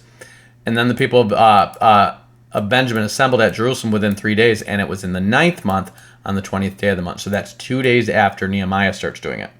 So Nehemiah starts it, he changes the law to do it, and then Ezra enforces it with his decree from Artaxerxes that he has the power to confiscate people's lands. And he says, and all the people sat in the open square before the house of God, trembling because of this matter and because of the heavy rain. And then he says, you have trespassed and married foreign women. And he makes them start to divorce their foreign women. These are all the people that they forced to divorce their women. And makes them give a ram offering for their guilt for marrying foreign women. And they do talk about the descendants of the priests who had married foreign women. Those are the only ones they mark here. But they're really trying to force this on all the exiles, okay? So the only people they account that they forced to divorce their foreign wives are the priests. But it's very clear that they're telling them to come from all of the exiles, so that means all of the Israelites, and saying, you got to do this. And the returned exiles did. That's what it says.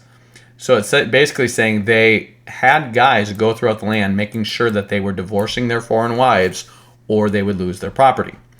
So you want to understand this is 2 months after Nehemiah gives that fake, inaccurate reading of the law. Ezra has, before all that, read the whole law to them.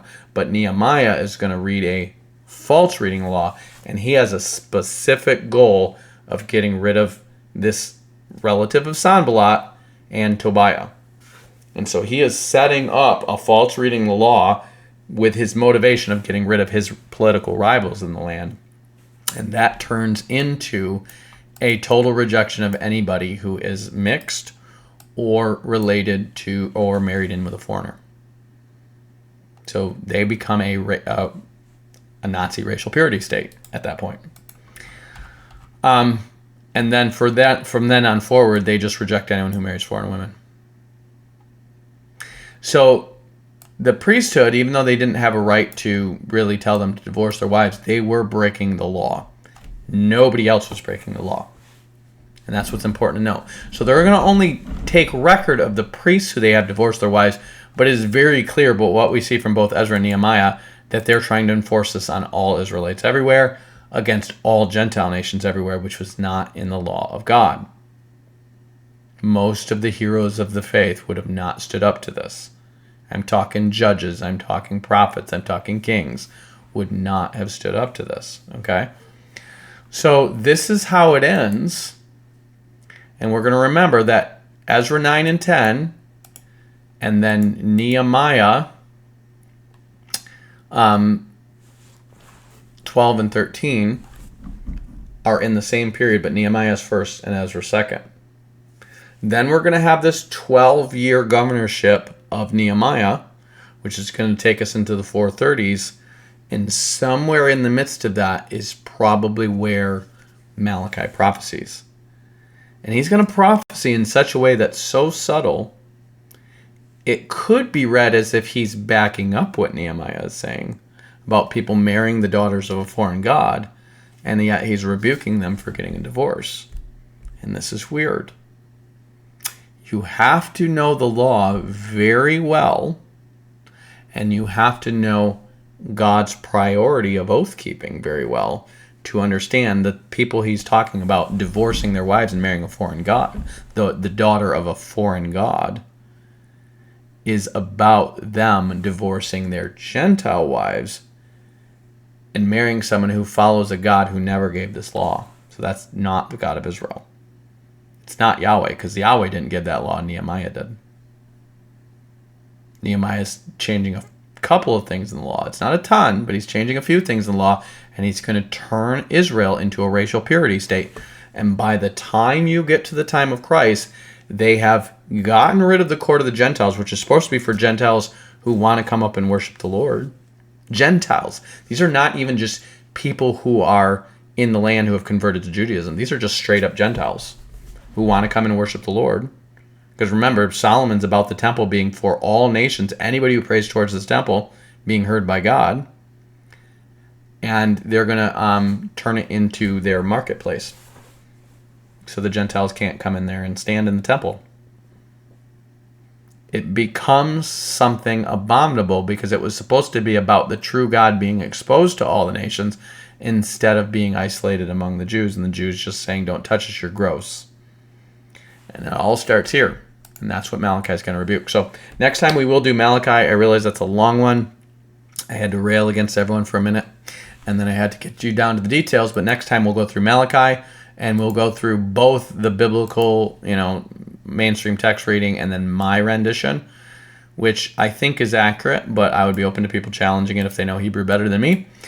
And then we'll see how the Persians were worshiping at that time, and how the Lord is basically saying that he is being worshipped and incense that's being offered up to him throughout all the world. And I believe it is. And I believe he is talking about the Lord of Wisdom, Ahura Mazda, being reconciled by the Persians as being the same God as him. The other later Zoroastrian stuff does not seem to exist at this time. The idea of there being a one God, Ahura Mazda, but then there's Anahita, the undefiled one, is the Holy Spirit, and Mithra is the son of justice or the son of righteousness. I believe Malachi speaks expressly to and say, these pagans who are all about their oath keeping and don't have my revelation, in with what little knowledge they have, are trying to honor a version of the Father, Spirit, and Son. I believe they are. So we'll get into all that in Malachi next time. Hope you guys are blessed by this, and I don't know, I might do a later video if I'm inspired by something I'm studying or whatever. I don't know. I'm going to try to at least do one a week, just because I'm tapering towards the holiday season and the book revision stuff that I want to do to get ready for the New Testament next year. So I hope you guys are blessed by this. And again, thank you as always for your support. If you guys are being edified and fed by what I do, you can find me on Patreon. Direct message me for Venmo if you want to give that way. I appreciate the offerings and givings, and I will probably talk a little bit more about that in the future, but not excessively right now. So be blessed. Have a great week. Batman out. Peace. Peace, I'm out. I'm Batman.